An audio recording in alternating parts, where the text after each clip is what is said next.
Oh, what's up, everybody? We live on YouTube, we live on Twitch, we live on X, we live on both Facebook pages, and we are live right here in my home, my beautiful, beautiful studio. Okay, that we had to work very hard for. We didn't have to kiss no Hollywood, but we did have to go and punch in and punch on out. But we have a lot to discuss in this particular Easter video.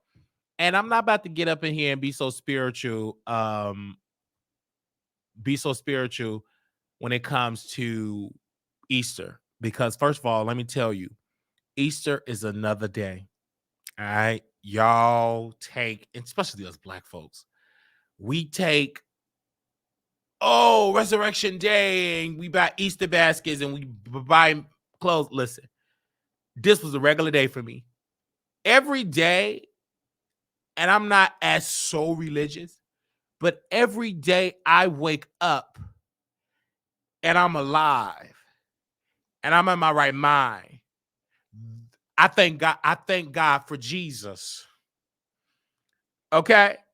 I thank God for Jesus. So every day I wake up out my sleep and I can put on my clothes without no assistance. I thank Jesus for that because he rose in my life when I'm a productive citizen, right? I'm not out there robbing nobody. Come on now. I'm not out there being no Kia boy. I'm not out there hoeing on the street. I thank Jesus for that. He changed my life. There was a time I was out in the street doing foolish things, being around foolish people, but he had put a change down in my soul. He had put a change down in my soul. So again, I'm not caught up on the day that Jesus rose. I'm just caught up that he did. I'm not caught up on the time. I'm not caught on when it happened on a Sunday. It happened on a Saturday. It happened on a Monday. Because what I do know, it happened. Oh,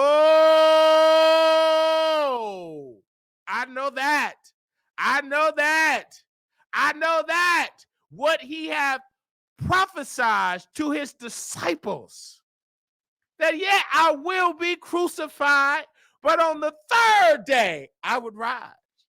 And he did exactly that, the Son of God. Amen. So again, I'm not caught up on a date.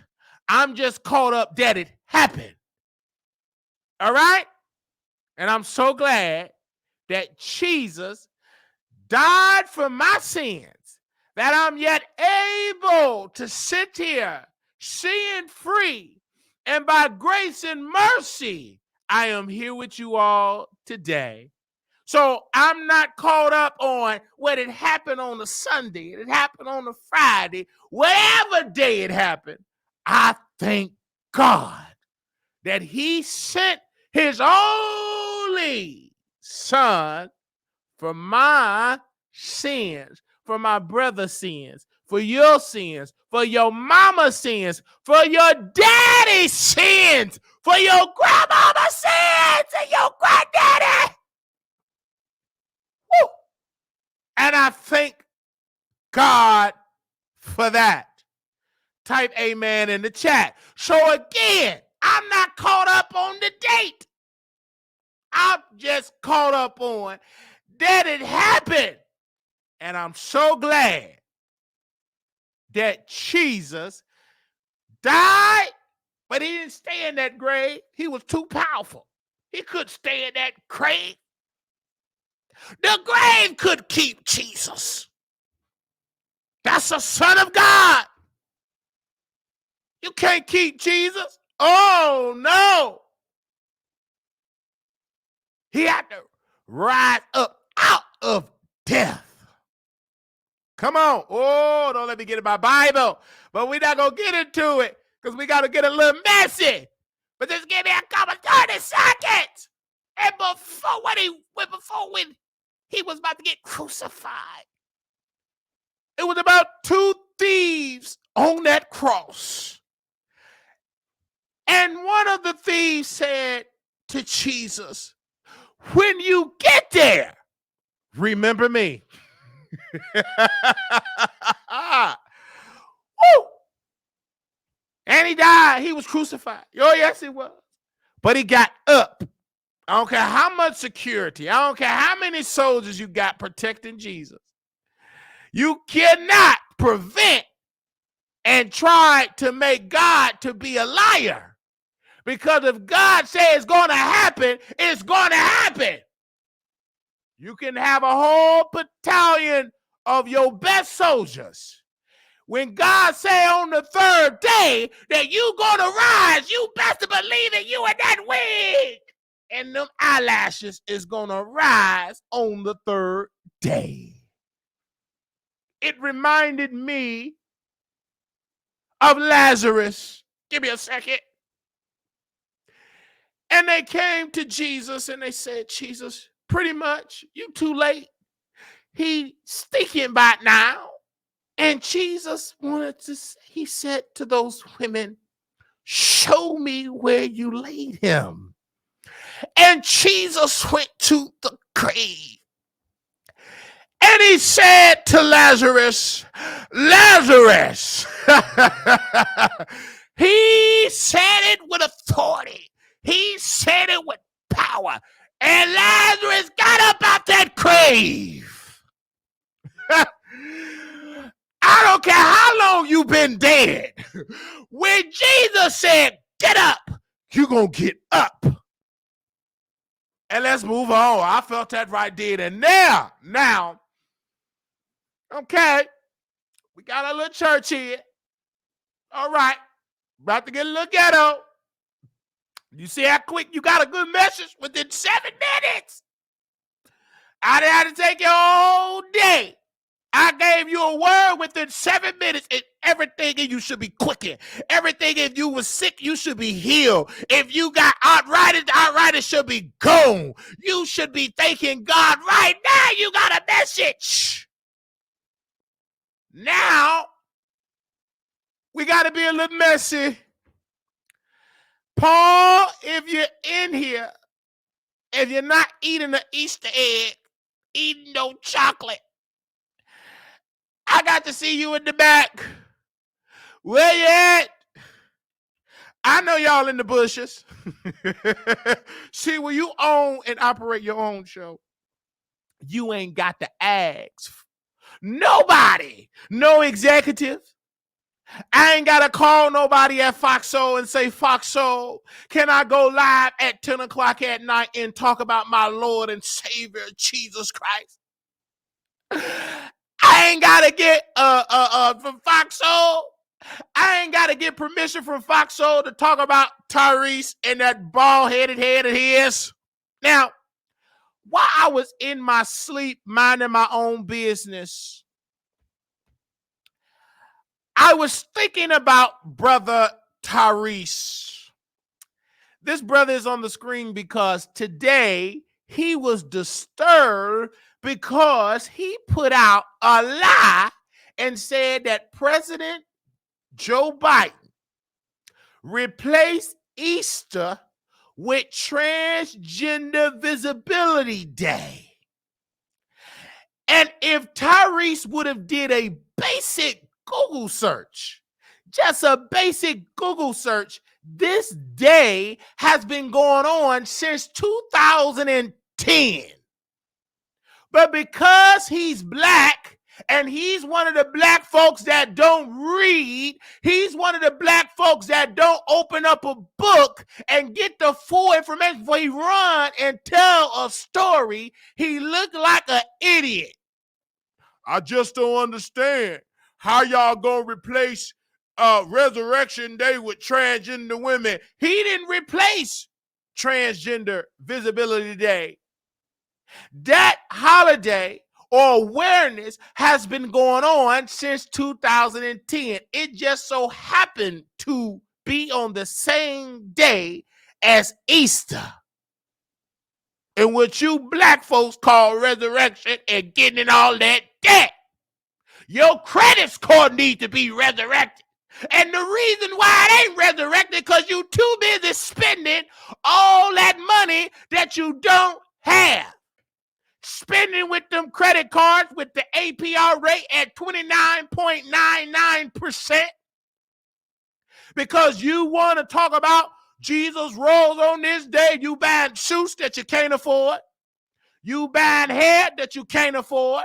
And you want to talk about the president of the United States, Tyrese. Wouldn't you just cry because you couldn't put your peen under subjection? Your peen was resurrected in somebody's yoni and she got pregnant and she took your bald headed behind the court. Now you trying to get the love from the Christian community because you trying to get a Christian bag. You want to be swallowed up and be a preacher. You want to be like Maze from Bad Boys because you got to pay all that child support. You wasn't worried about Jesus. You wasn't worried about being a virgin like Jesus. You wasn't worried about not being a fornicator because Jesus was not a fornicator. Jesus was not an adulterer. Jesus was sin free. He was perfect. But yet you want to represent Jesus, but yet you living like the devil. Talk back to me in this chat. Kids that you don't want to have because the women, the gold diggers, they want your bag and you get up on the internet and you want to cry. Get somebody and sit down. Okay? Ain't nobody got time for all that foolishness. Ain't got time for that at all. The president of the United States ain't pandering in this case. I'm not saying that the president don't pander. I'm saying in this particular case, Joe Biden didn't do nothing wrong. I'm coming at the Tyrese because what he said was misinformation. He didn't pick up no damn phone. Oh, he got the call. He Tyrese. He can call the White House. He can call the secretary. The press secretary of the White House, Biden press secretary. He could have called the Congressional Black Caucus. He could have called his senator of his state. He just ignorant, foolish. You put out a lie. Wasn't you the same one that tried to vote and you didn't even know the voting laws in Georgia because you thought California law was the same law in Georgia? You don't know how to, I knew then, you don't do your research. You may know how to read a script, but when the last time you ever won an Academy Award? Never. When the last time you cried and gave a speech at the NAACP? When the last time, brother? Sit down with your foolish self and go on out there and pay your child support debt. Can't get mad that the president is giving Transgender Visibility Day. He could give Transgender Visibility Day if he the president of the United States. He's just not the president of the United States for straight people. He's not just the president of the United States for the gay people. He's not the president of the United States for the trans people. He's the president for all people. So he have to represent each demographic that he can. He got to cater towards the trans. He got to cater towards the gays. He got to cater towards the straights. He got to cater towards the down low. Whoever he feel that is a voting bloc that's going to get him reelected in November, he got to sit there and pander. Just like, and GloRilla, don't get offended when I say this, sister, because, yeah, Glo, I like your song, yeah, Glo. It grew on me at the gym. But this country bumpkin was at the White House. And Joe Biden, the president of the United States of America, GloRilla was on her phone. Yeah, Joe. Don't know. Yeah, you. He ain't black. But because GloRilla is a black from the South. His advisor said she got the young people. So she got out there, yeah, Joe, no, yeah, you. He couldn't even open up his eyeballs. But nevertheless, I got to say this, and I can't really bring the picture up because Paul somewhere, he too busy in the chat instead of being working behind the scenes, putting up these pictures. Anyway, so GloRilla got invited to CNN. And CNN wanted to ask her about Joe Biden. Are you endorsing? I ain't with all that. I'm just Glo. I'm Glo. I'm hallelujah. I'm me. I'm representing me. She didn't fall for the okie doke. They may call her a country bumpkin, but she ain't stupid. She ain't get involved. She had light fun, and people want to get mad at GloRilla. She have every right to say, yeah, Joe. This is the election year. No different when Vice President Kamala Harris' husband, Doug, that brother had brought his phone, record these black women, one or two whites was in the crowd. He went somewhere, and they were so happy. Oh, Doug, we love Kamala Harris. They were so excited. This is pandering year. No different when President Joe Biden was sitting down with a black family and they was eating chicken. Chick-fil-A. When they was eating some chicken, and Joe Biden, he was struggling to open up the food. You had a father, his two sons, they eat with the president. I thought it was powerful because it showed that Joe Biden can be somewhat relatable. But me being a conscious brother, don't just sit in my house eating chicken. And I need that father to be asking Joe Biden questions. What are you going to do to bring down the high the incarceration rate for black men in America? Why didn't you deregulate marijuana? Because that's affecting people that look like me and my two black sons. But the father was too busy eating chicken. So any black folks that's listening to this broadcast, do not be bought by a photo op.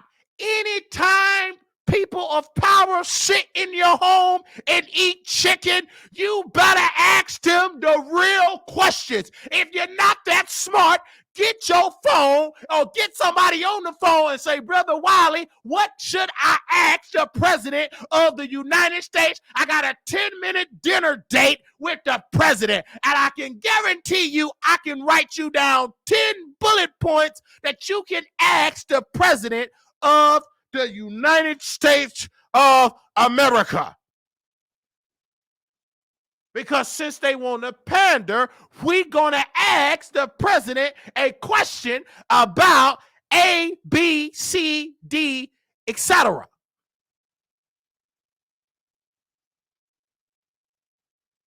I just got to say that. So back to Brother Tyrese, what you did was ignorant. Then you said, I didn't even know that transgenders had a day like that. Shut up. Of course you didn't know. Last time I checked, you're not trans. It don't interest you. But the only reason why you bringing it up because you wanted to be on the Shade Room. You wanted to be on Ball Alert. You knew it was going to be a slow news day. So out of the ordinary, you want to get up there and you ran to your live and you had less than 400 people in your live.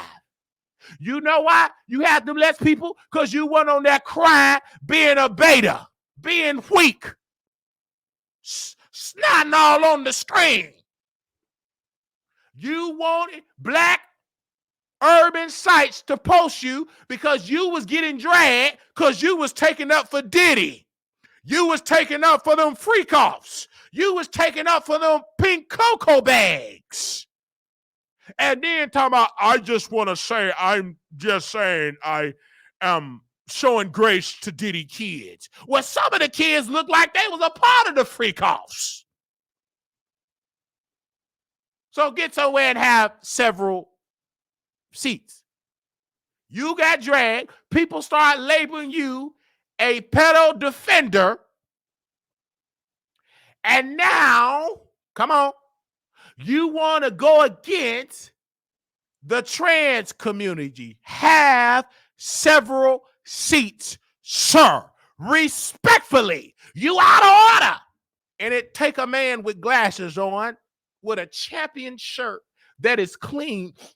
I may say so myself. Oh, I'm fresh and I'm clean. And I'm slimming down. Ha! It take a man to put another man in his place.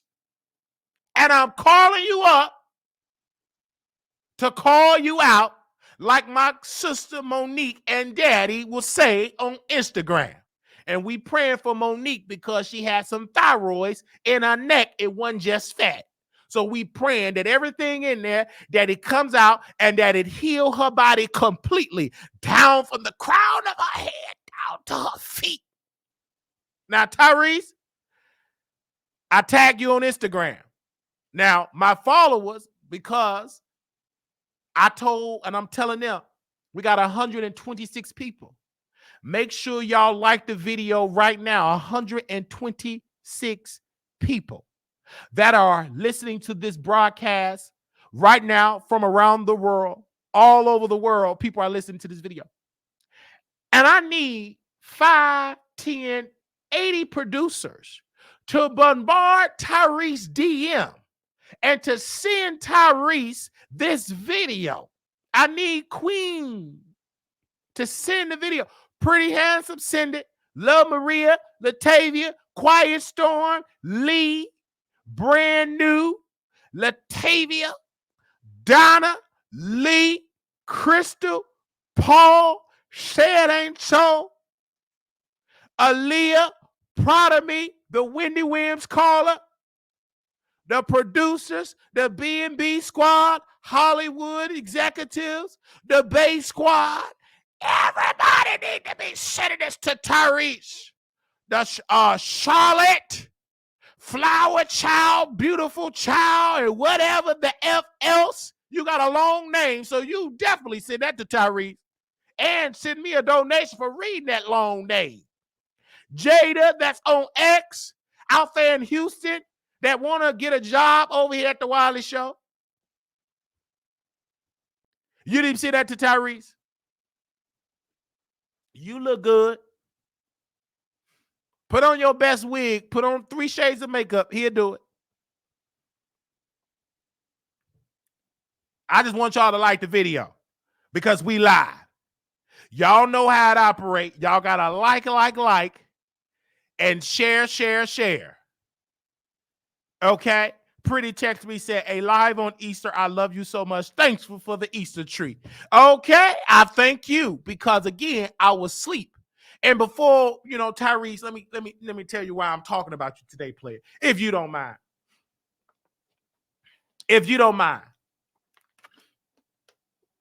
The reason why I am talking about you on this broadcast, I was minding my own business. And y'all's too.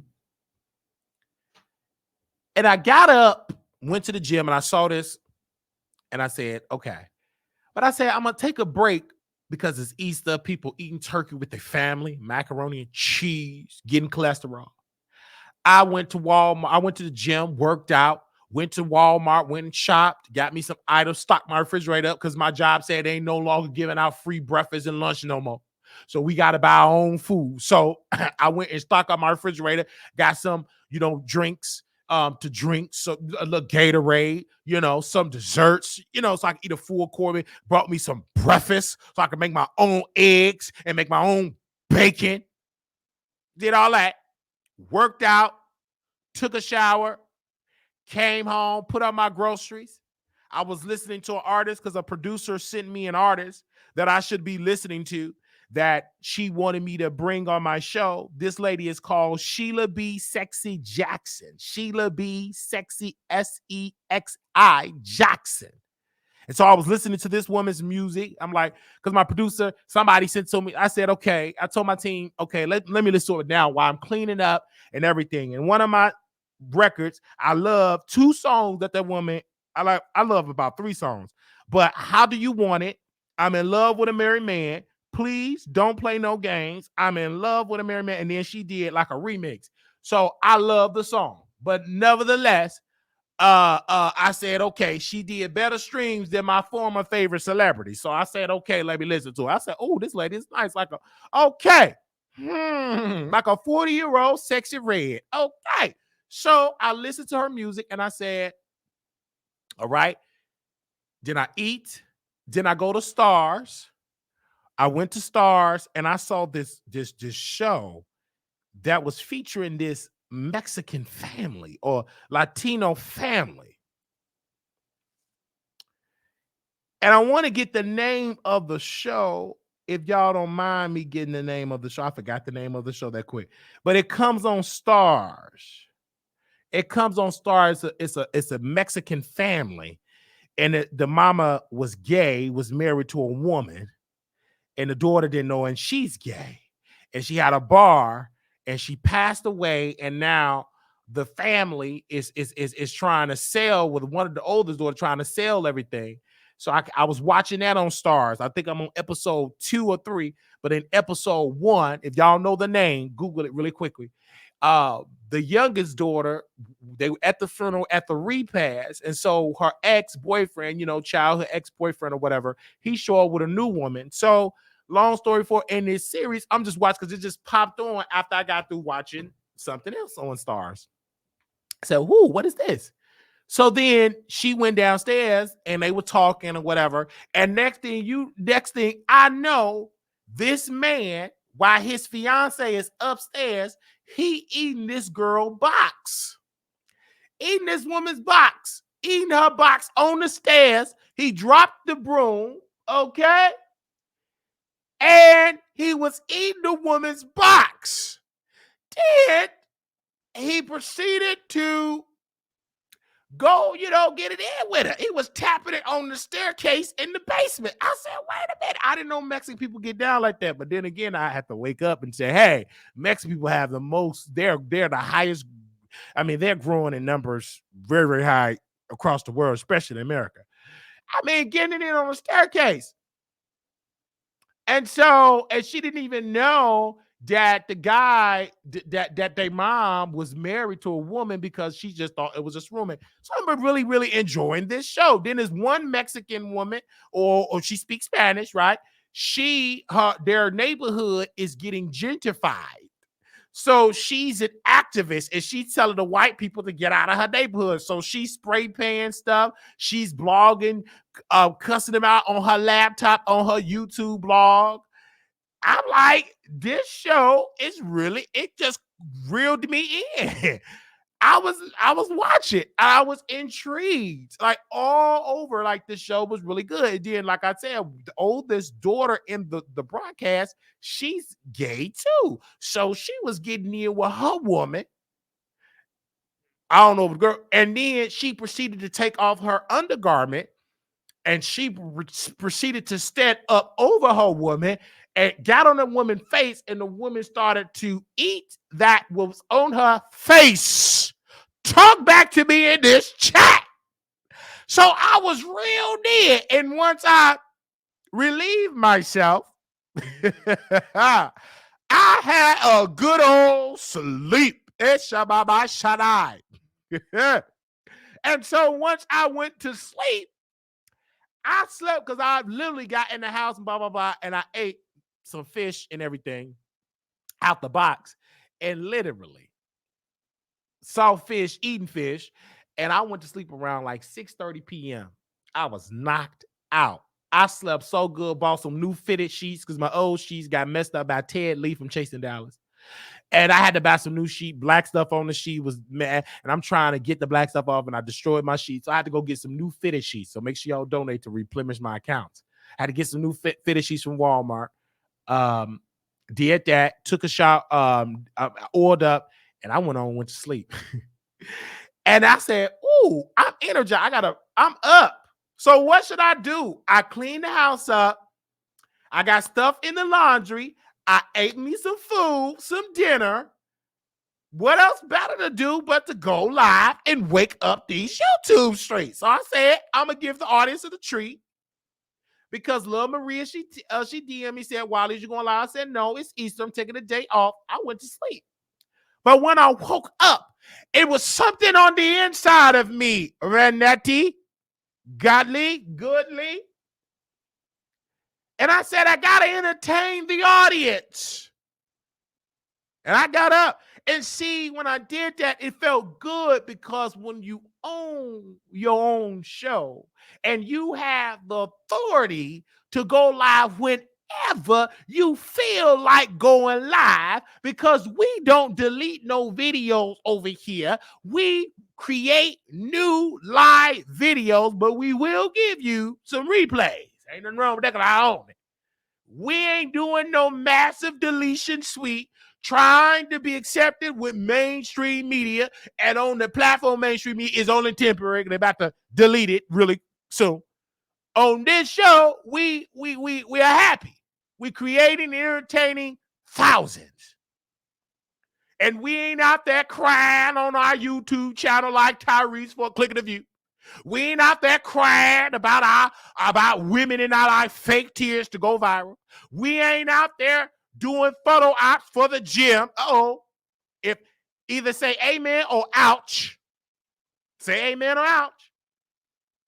We ain't out there trying to go to the gym, show our little chicken arms for a photo op with a photographer and cameras, trying to keep up with Wiley. You ain't gonna be able to keep up with Wiley. Mentally, I'm stronger. Ain't gonna be able to keep up. No. So, because we in the gym, sweating, growing authentically. Then people that say they don't like us, come on, people, talk back to me in the chat. Looking at what we post. Now they in the gym with camera people. I said, look at that enemy.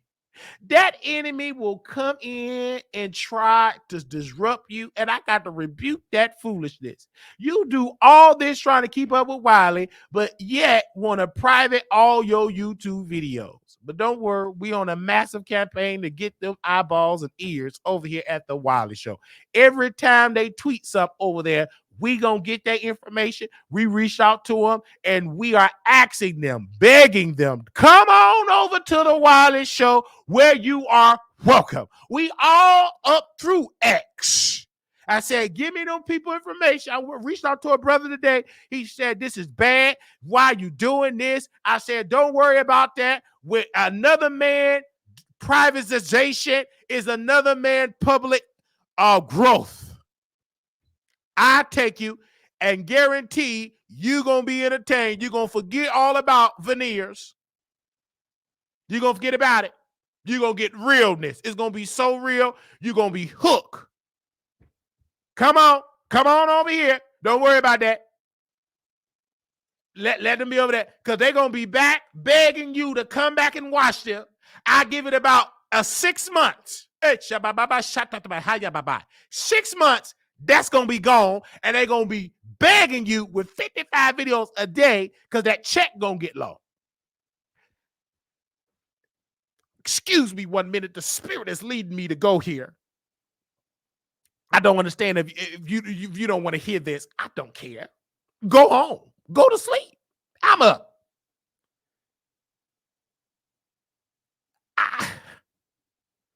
Bring him on the screen here. So I was watching really quickly. I was watching this Instagram page called Gay News, Gay Magazine, Gaye.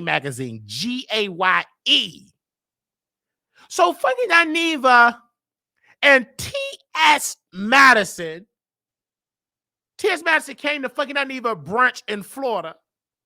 And Gay Magazine, they called Gay Magazine to come. They like the gay TMZ, and I ain't mad at it. I hope it's owned by black folks. I'm going to see who that real owner is. Hope it's owned by black folks. If it ain't, they're going to be dragged tomorrow.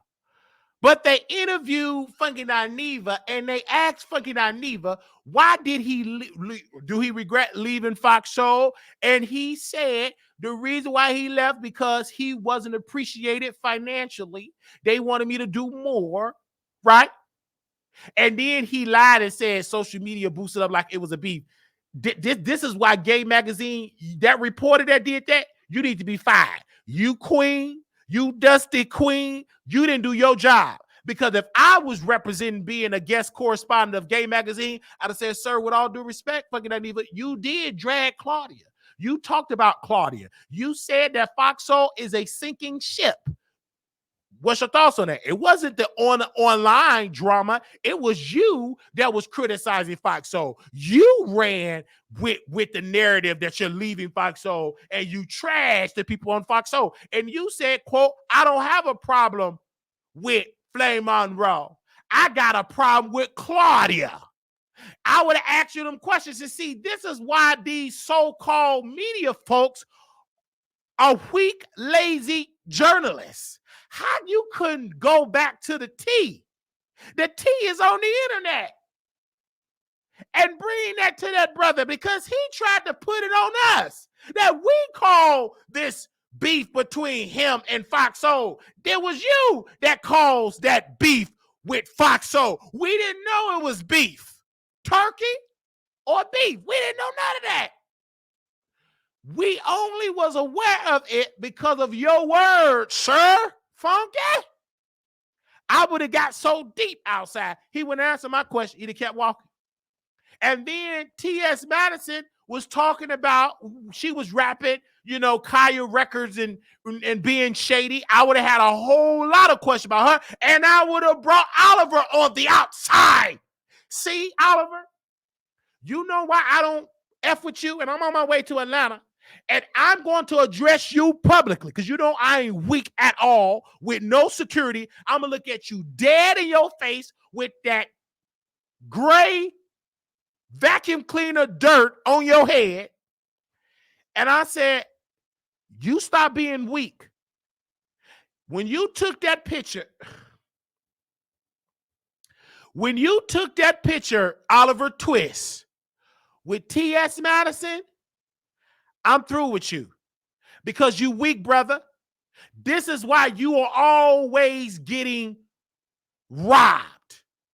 Stop being weak.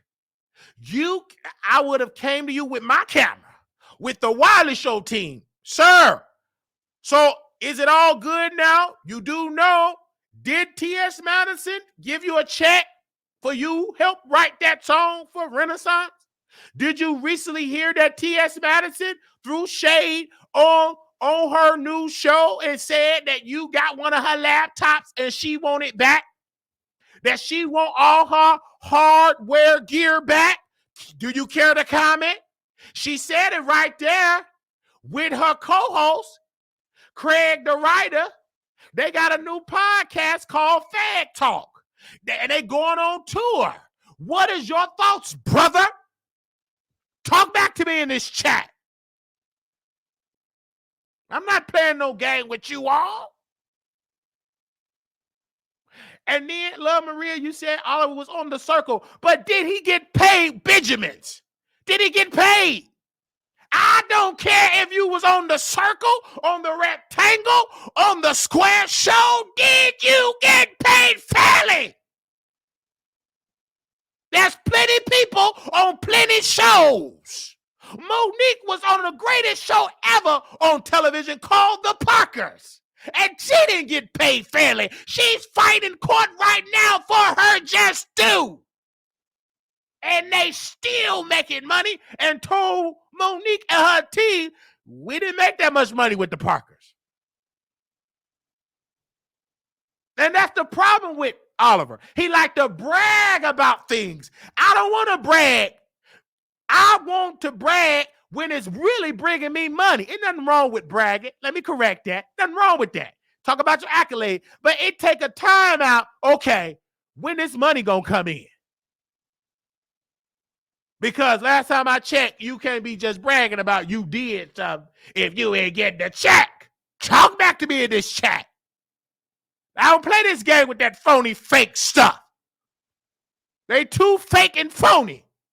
You hugging T.S. Madison, guess what? She still get them fake residuals. And Oliver, you still living in your third floor, one room apartment with green grass on the wall. because you ain't got no backbone. You got to show a standard that you ain't going to be used no more. You got to stand on up. Sometimes you got to stand on up to your own community. If you can't stand up to your own community, you ain't going to make it with the white community. Talk back to me in the chat. So again, I saw it and I'm calling them people out to call them up. And personally, I think T.S. Madison is upset because Kaya still getting more views than her. The woman ain't got no African on no computer. She ain't got no co-host that's a struggling author that's using T.S. Madison for clout to sell books. And Kaya keep all her money. Every check she got, she dominate. I get more DMs when Kaya is live than when T.S. Madison trying to be the next Carlos King. Or when T.S. Madison do an X, Y, G. The people, especially black biological women, they watch Kaya more than they watch T.S. Madison and Craig. Don't nobody want to see two bottoms up there trying to do a podcast and they weak and they turn their back against Larry Reed pedo ways. You want to have a talk, but then you didn't call out Larry Reed for violating Levante?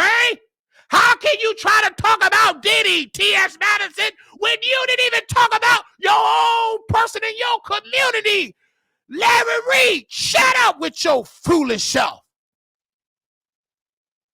You didn't even talk about the allegations of Larry when he violated Levante, when he infected his lover allegedly from Trinidad with 3 letters in his blood. And just know they call it the Cardi B bumps. That's what they call it. I didn't call it that, but you gotta get into the bar. Whew. So that's how that is. And he left. He got lazy and everything else.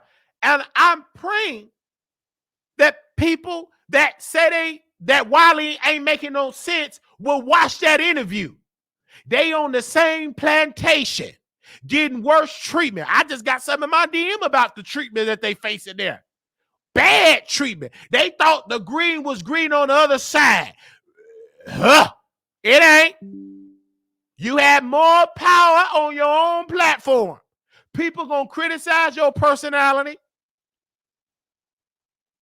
But you said you want to run there. You fool. Now go on run there. You're gonna come back here, cry. Shut up. Don't even speak. Get your...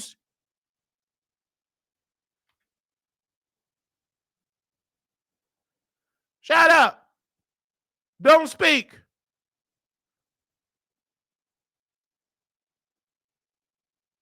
I want to be free on Fox. You ain't free. You a slave. Shut up. Don't speak. Don't you utter nothing. I didn't even know Wiley had them many videos. Yes, I got them. And I'm still going to play them. I own it.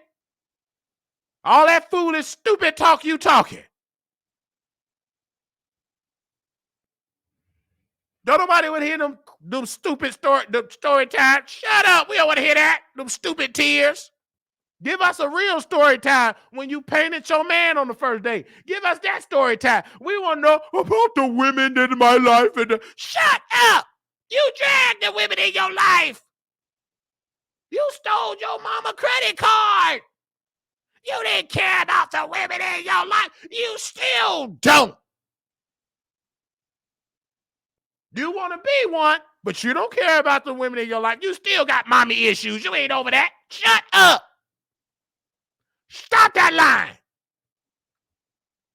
You and your light-skinned mama got problems you ain't ready to solve yet. Tell the people the real deal. Or don't even mention it. Keep suffering. It ain't about the economics. Don't bring that up. I ain't studying the economics piece right there. I'm talking about emotional. What does it profit you to be good financially and mentally? You drain, you depress. That don't mean nothing that you got a good credit score if you can't enjoy it. You sad, insecure. You are insecure, veneer wearing bottom, a drunken bottom, in the words of Prada B. That's what you are. A veneer, twisted spinal cord, drunken bottom. Now, I ain't gonna say nobody's name here. Just say amen or say ouch. In the words of the queen, Megan Thee Stallion, a hit dog will holler. He would just holler with 2 earrings and cocoa breath and liquor and a twisted spinal cord and a struggle twerk. That type of dog will holler. I ain't gonna say no name. So either say amen or say ouch.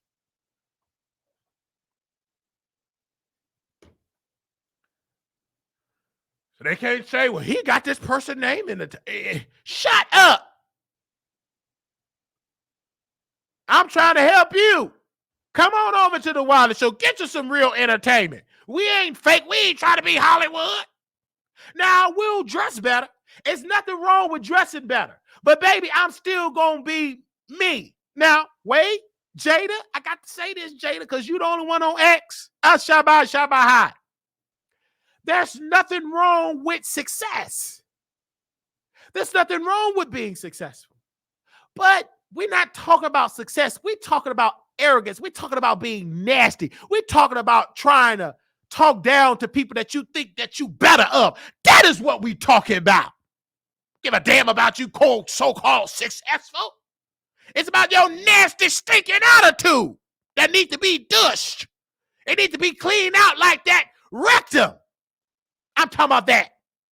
Talking about that attitude is too nasty and filthy. And it's fake.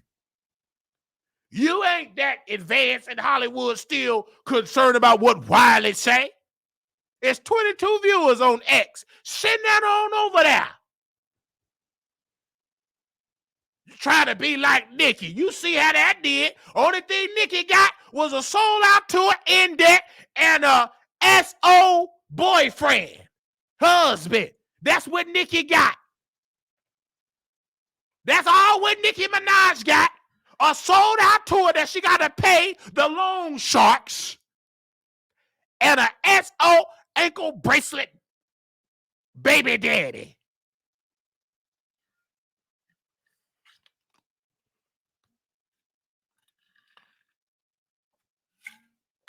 That's the only thing she got. Anybody study what you talk about? Why would I leave freedom to go be a slave? You one of them type of slaves that get their freedom papers. I just want to go back to master. I didn't have to worry about cooking my own food. That's what we grow. Whatever we grow, we eat, even though we eat the slop. But master made sure we ate 3 meals a day. Some folks are like that. Now, I ain't going to say no name. Don't want nobody get offended. If you do, I don't care. Have several seats and learn something. Who that hit me up on Jack? Give me 1 second. Y'all don't mind I try to connect with my Jack date. Hey, Yaba Shatai.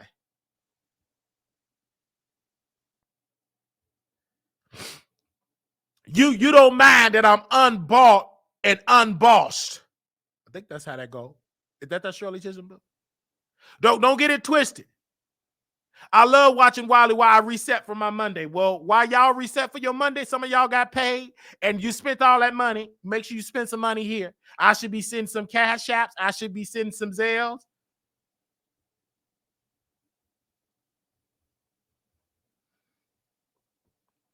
Now, y'all should give. Hold on. Wait a minute. We ain't going to continue this show till I see about 3 donations. I end it. Unbought and unbossed. Some of y'all work too much, ain't hardly sending nothing. And Miss Anderson, you exempt. You know, you send more, but you can always send more. Send more. You ain't have to worry about buying me no bottles. Send me the cash. I don't own too much like no bottles. What I need a bottle for, you in a relationship. Now, if you weren't in a relationship, then we can have multiple bottles. Hey, no diddy.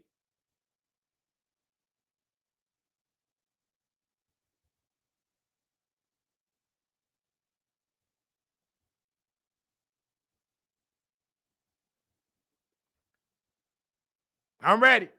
We need 3 donations. You don't need a bottle, you want a bottom. Well, women can be bottoms too. Come on now. Oh, women can be bottoms too. Uh-oh. See, they just think when I say bottom, I'm just talking about men. Women can be bottoms too. Sugar Avery was a bottom. Wait a minute. Or was that Shirley? She was a bottom. Yeah, he get on top of me and he do his business. Sister Anderson, what does that mean? That mean when she said he get on top of me and do his business, and I have to say amen. That means she was what? A bottom. If Mr. was on top, that means Miss Seeley was on the bottom. Right, Quiet Storm? Come on, women can be bottoms too.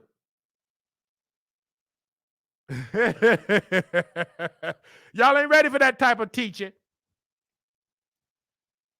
You ain't ready for that type of teaching. But women can be bottoms too. Women can. Thank you for the donations. Women can be bottoms too. You ain't like that. They said he really connecting with his Jack date. You can do that when you're single. I don't care if I was in a relationship. No, you can do that when you're single. My husband is in Houston. So right now I'm single. If you don't mind, I said my husband, Nate 702, is in Houston. So right now that make me what? Single.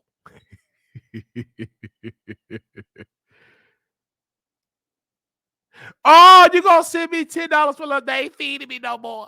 They told us no more free lunch, no more free breakfast, and that's one of the reasons what made me stay. So it look like tomorrow I got to put my 2-week notice in. I got to put it in. I'm gonna have it already typed up. I have went to not all these, Walmart. Give me a second, people. And I brought me an envelope, a box of envelopes. Now I don't want to have to put my 2-week notice in, but it got green on. Okay, I bought my box of envelopes, and I'm gonna write out my resignation letter because I don't appreciate that we was eating breakfast and lunch.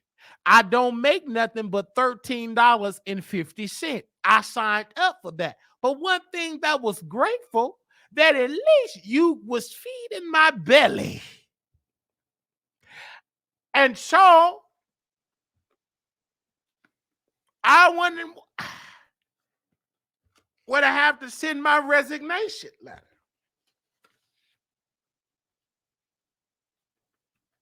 I don't want to have to send my resignation letter. But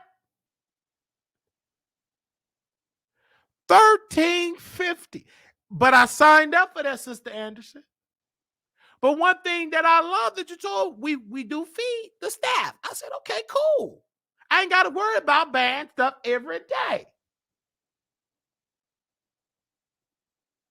Okay. So again, I made $13.50, and I signed up for that. Now it's been some issues. I get it. Because in this industry, in Texas, this is one of the greatest states for businesses. Not for employees. But for businesses, you could really dominate in Texas. But it's $13.50.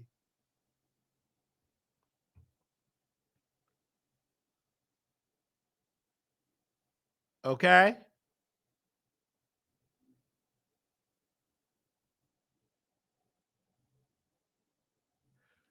$13.50. $13.50. I signed up for that. And the reason why I signed up for that is because I like having multiple streams of income. That's it. And I'm there for a reason. I need my Vegas money. I need some more Vegas spending money. So you guys, I'm not complaining, but I did feel some type of way. I'm not gonna be eating no more free breakfast and lunch. So what did I do? I went to Walmart today, bought me some Gatorades, brought me my own bacon, bought me some eggs, bought me some chicken wings because it was about $9-10 at Walmart today. Bought me some chicken drumsticks. I said, okay, I cook my own lunch because I'm going to eat because I got to eat because I'm working out. So I got extra. Look at Jada. Jada said I had already said $20 for lunch. Look at that. And then somebody already said 40 today for lunch. Look at that. Y'all gonna feed me for lunch. And we gonna ask our people. Because I don't mind working. Hey. I don't mind doing what I got to do because working is good. It's, hey, Wiley, hey, chat. So that your second job, they could have gave me 60. They could have gave me 16. But the thing is, I don't blame my I cannot blame my supervisor because he's an employee like I'm an employee, right? He's the supervisor employee, but still, keyword employee. He's not the owner. He don't give the pay rates. The ownership give the pay rates. So I do it because I know what I do it for. I like location.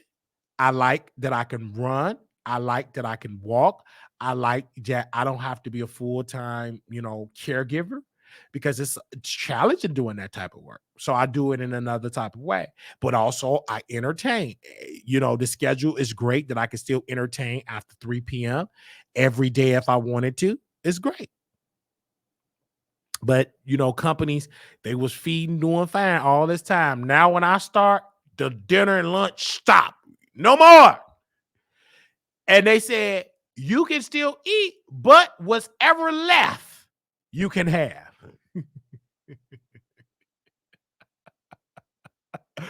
But I already got another job. I can just go there and pick up. I keep one in the bush. Okay? I keep one I keep a backup with the backup.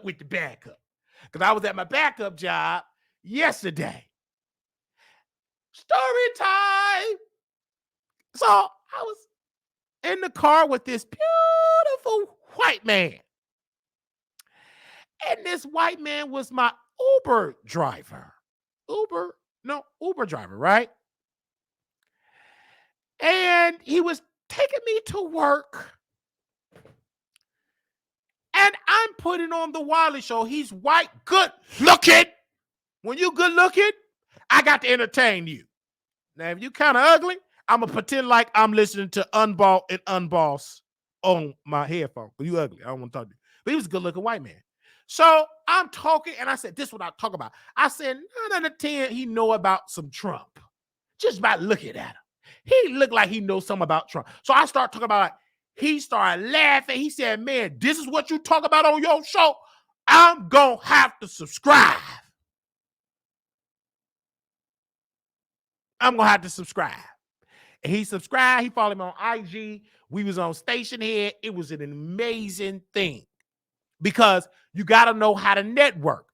This is no longer do you got a business card. It's about do you got social media pages. Now, there's nothing wrong with having business cards because you could be in certain spaces. They just want business card. But when you talking to like viewers, baby, hey, what's your IG? I gave him IG and I moved on and went to work. Y'all can have the leftovers, the scraps.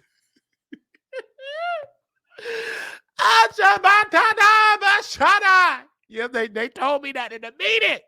Now, mind you, the meeting disrupted my time of working because I got to make sure everything is folded, returned, the laundry returned. I got to make sure the housekeeping area, everything is clean. I make sure I do my job.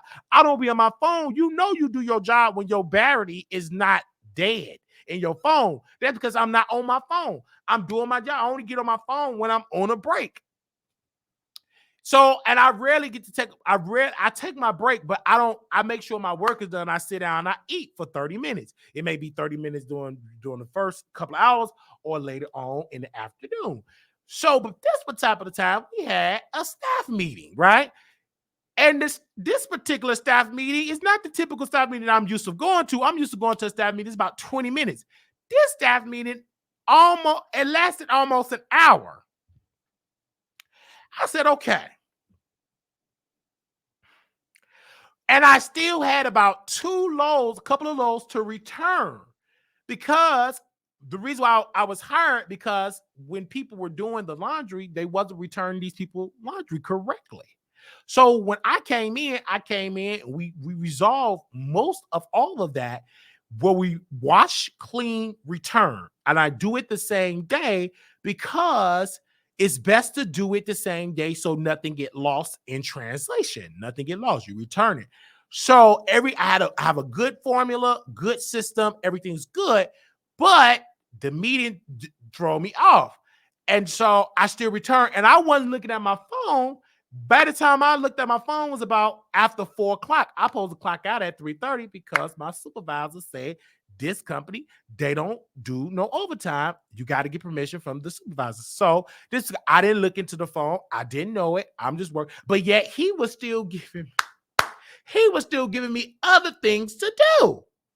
So I'm like, okay, I'm assuming that you already gave me the okay to stay over because you gave me extra things to do to get done at 3, to give me extra things to do. So I'm doing all what you told me to do.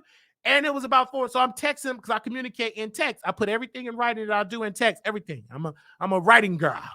So I text everything. Supposed to stay over, blah, blah, blah. And I texted something professional. I ain't gonna get into what I texted, very professional. Okay. So he said, we gonna have a meeting on Monday. I say, cool. Thank you, sir. I'm looking forward to the meeting on Monday. It's a whole lot of meetings. But getting paid $13.50, we doing a lot of meetings. I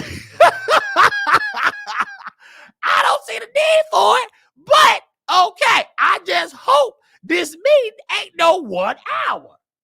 Because again, can we meet me while I'm working and we can okay. But respectfully. Respectfully. So thank God, you guys, it's a good vibe. I talk about it because this is really, really good that you have options. Options. Hope they didn't make you clock out for that. No, we get paid for the meeting. So we get paid. We got paid for the meeting, and so I still have work to complete. And so they're saying, no, this is Texas. Like Illinois, they didn't really care about I did caregiver stuff, so they didn't really care about caregiver stuff like overtime because they need the people. So but yeah, that's how that was. But nevertheless, we did what we did, and we was able to have a good time, and I was able to, and that's why I enjoyed Nate, because I was going through a lot at work, and we had just a ball later on that night. So it's been like a vibe, and it's good now. All right. So we're going to get to our last topic of the day. Ooh, we got to get into Offset and Chloe Bailey. So Offset and Chloe, y'all know they did a song. Do it. What was the song that they did together? On his new album, Offset had Chloe on the album, and they performed their song together. And when they performed their song together, Offset in the video, Princess Cut, they performed it live. Chloe had her hand on his leg, and it looked like Offset was his peen was risen. So Barty Gang proceeded to drag Chloe. They called her everything but a child of God, a Beyonce wannabe that ain't gonna never happen. She's a struggling artist. Keep your hand off a married man. Then you had other people, the Barbs, just to get back at Cardi, were saying that they are performers. Like, get over it. And then the Barbs were being shady. They were saying, I guess Cardi B ain't the only one that can turn on Offset. Chloe can turn him on as well. So I'm in the chat and I'm like, wow. But my thing is, Chloe is a performer. So is Offset. Your job is to perform. Your job is to get it in. Your job is to make sure he's turned on so the audience can be turned on to buy Princess Cut. Now, Chloe, because she is a Beyonce clone, she know if I put my hand on his leg, it's going to get everybody talking. Because let's be clear, Chloe make the record. When you hear her singing part, it's the best. When you see Offset, but when you hear Chloe, you know she's on the record. It stands out. So in order for her to get some much needed publicity, because ain't nobody streaming her stuff, this lady just got off on a small venue tour before JT. So ain't nobody really checking for her. So in order to get this much needed publicity, I'm gonna put my leg on this dark-skinned man with these dreads. She already gave her yoni up to Quavo when they did a gospel movie together on Peacock.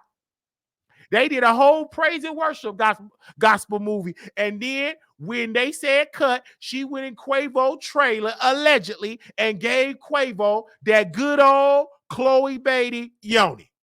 She rolled his face on Peacock. It was a rumor that Chloe and Quavo was together because they met on the movie. They were screwing. And you know Offset, he is tired of living in Quavo's shadow. So what did he do? He get Chloe to do a record, and he going to tap that. I'm just hearing it, Quavo in the streets. I mean, Offset. Now, Offset, don't you get offended. Save your little nasty little lawsuit, because you have a track record of sticking your peen in women. Chloe is your type. She thick. She's younger. She speak good English. She write her own records. Everybody can't say that. When she write a record, it just have her name on it. It don't have 55 people on it. Oh, just say amen or say ouch. So it won't surprise me if you stuck that Offset sausage inside of that Chloe Bailey warm, sweet yoni. Let's be clear. So to all the Cardi B fans, I think y'all need to shut up, because Offset have always been off cheat. He have always been a cheater. When Tasha K exposed them, he have always been there. He never has been faithful to Cardi B. He never been faithful to his baby mamas. Never. He's not a committed man. This man is a rapper, celebrity, and he loved to get it in. He is what I call a hoish man. Ain't nothing like him. He is off cheat. Off cheat, can't keep his sausage just to wick Cardi B on it. He got to give it to everybody else. And he knows this. Cardi knows this. Cardi just settled because she loved black men with dreads. It make her look good. But she got to share that man with everybody else. They even said when he was at Kai Cenat show, he was out there screwing upstairs in Kai Cenat mansion. You know that show with that dirty stain on the carpet? You know that show when them filthy, dirty men be standing on that stinking chair that Nicki Minaj was sitting on? He got up there, he screwed his cousin, which was his publicist. That's what they said on the internet, allegedly. Don't get mad at me, get mad at the internet. You low down, dirty hussy.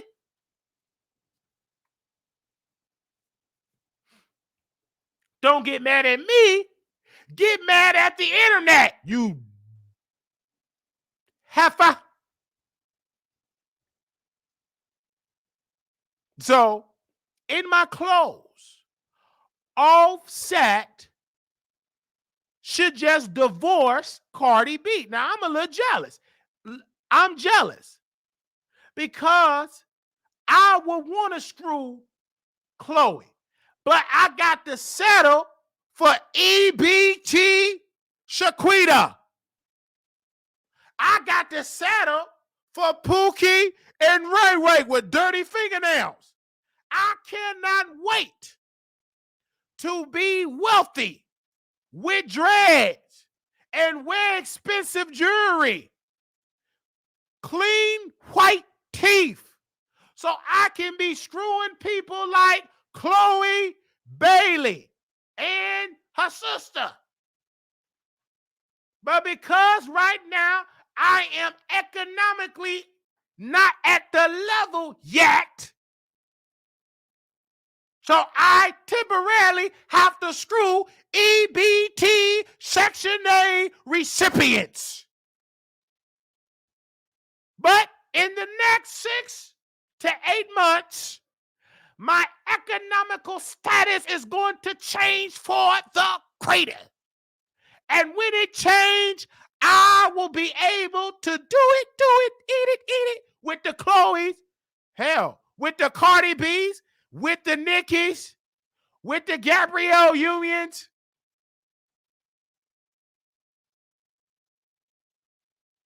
Okay? Claudia, Nick at Night, Lovely T, Tasha K.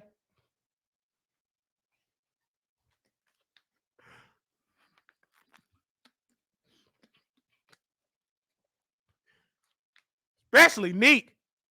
Downer Ross wig, I want to get out. I want to tap that. You know, she in New York. In the projects, gotta tap that. She ain't gonna be smell like fish no more. She gonna go to the dermatologist. They gonna clean up that fishy smell.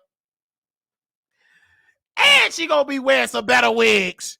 And definitely I'm going to Houston to see Milagro. I'm gonna have a good old professional driver so she can roll up her blunts in the back seat and she can be able to smoke and we can be able to eat crab legs and we can get it in on the back seat.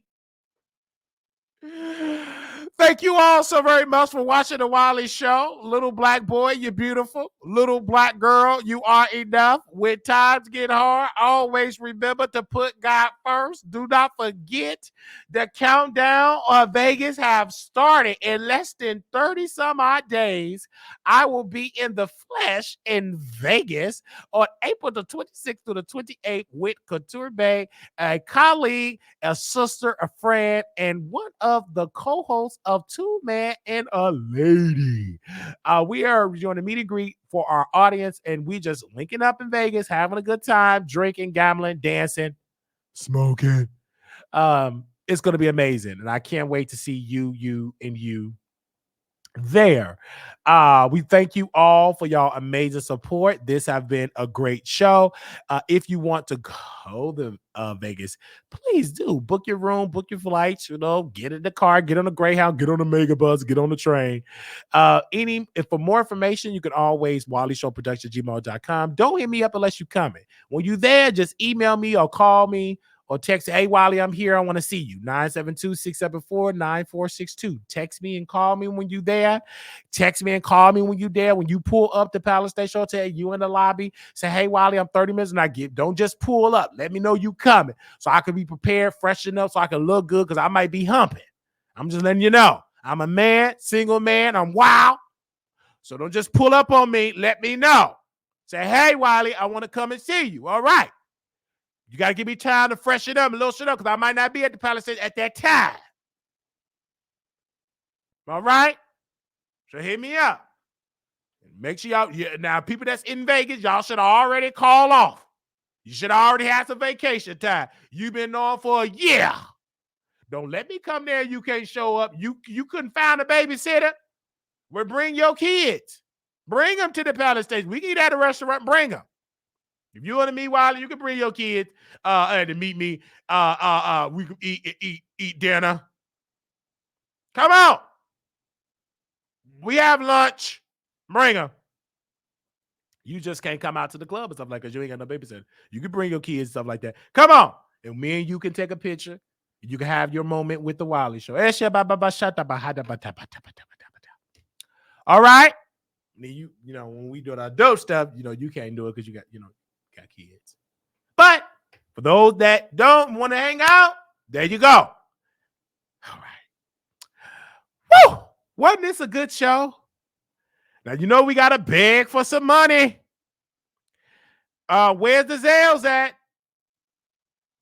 Where my Zale people? I need to see some Zales. Okay. Y'all have been donating. Ooh, y'all have been donating. Okay. Producers, y'all want me to eat. Y'all want me to eat this week. Ooh, we really gonna have our refrigerator stocked up for some good old lunch. Was it amazing? Oh yeah, you did send yours via Zelle. I see it. Thank you, sis. I see it. Oh, let me take my glasses off. I see. I had to put my glasses on for today. I see it. Thank you, sis. In the words of thank you. This have been amazing. Okay. Ooh, you did see your Zelle, honey. I see it. Shabbatana Bahai. You said that. Okay. Can we get a story time your niece? Oh, well. So I'm glad you brought up my nieces. Y'all sit on down. We ain't done yet. So my nieces, one of my nieces have followed me on Snapchat. And she just be calling me on Snapchat. Whatever I'm doing, if I'm at work, if I'm doing a show, I will stop it. I got to answer that when my niece calls because I don't know what she calling for or whatever. I'm going to answer. You know what I'm saying? And my other niece, she's getting older, so now she can have conversations. So I get on the phone with them. We talk on the phone. I was at the gym today, and my niece called. Both of my nieces had called me on Snapchat. I stopped what I was doing to talk with them in the locker room.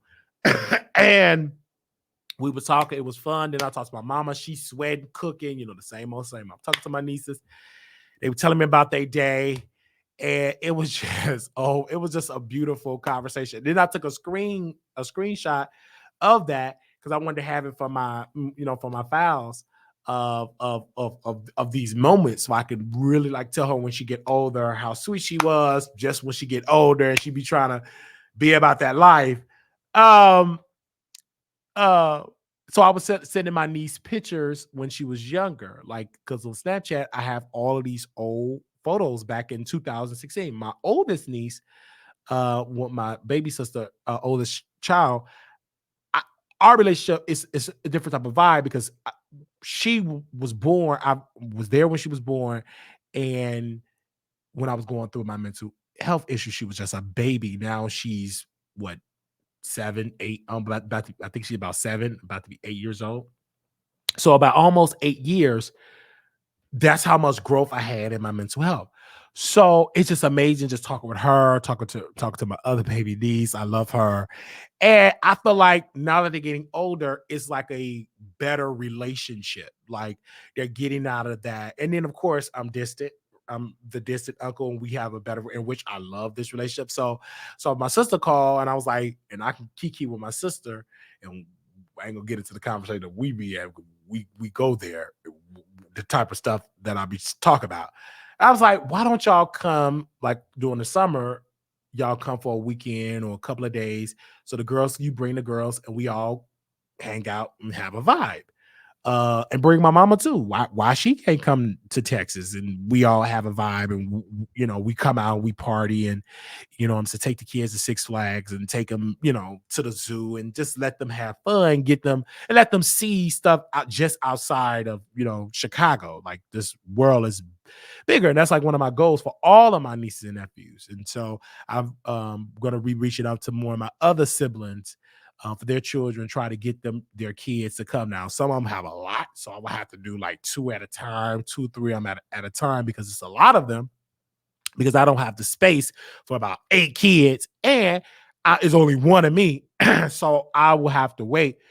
One thing with my brother kids, his kids is much older. They're some like 12, 13. So they're much older. So I can do a little bit more stuff with them versus the young girls. So I'm talking with them and everything of that. But I'm glad that they did run me up out of Chicago.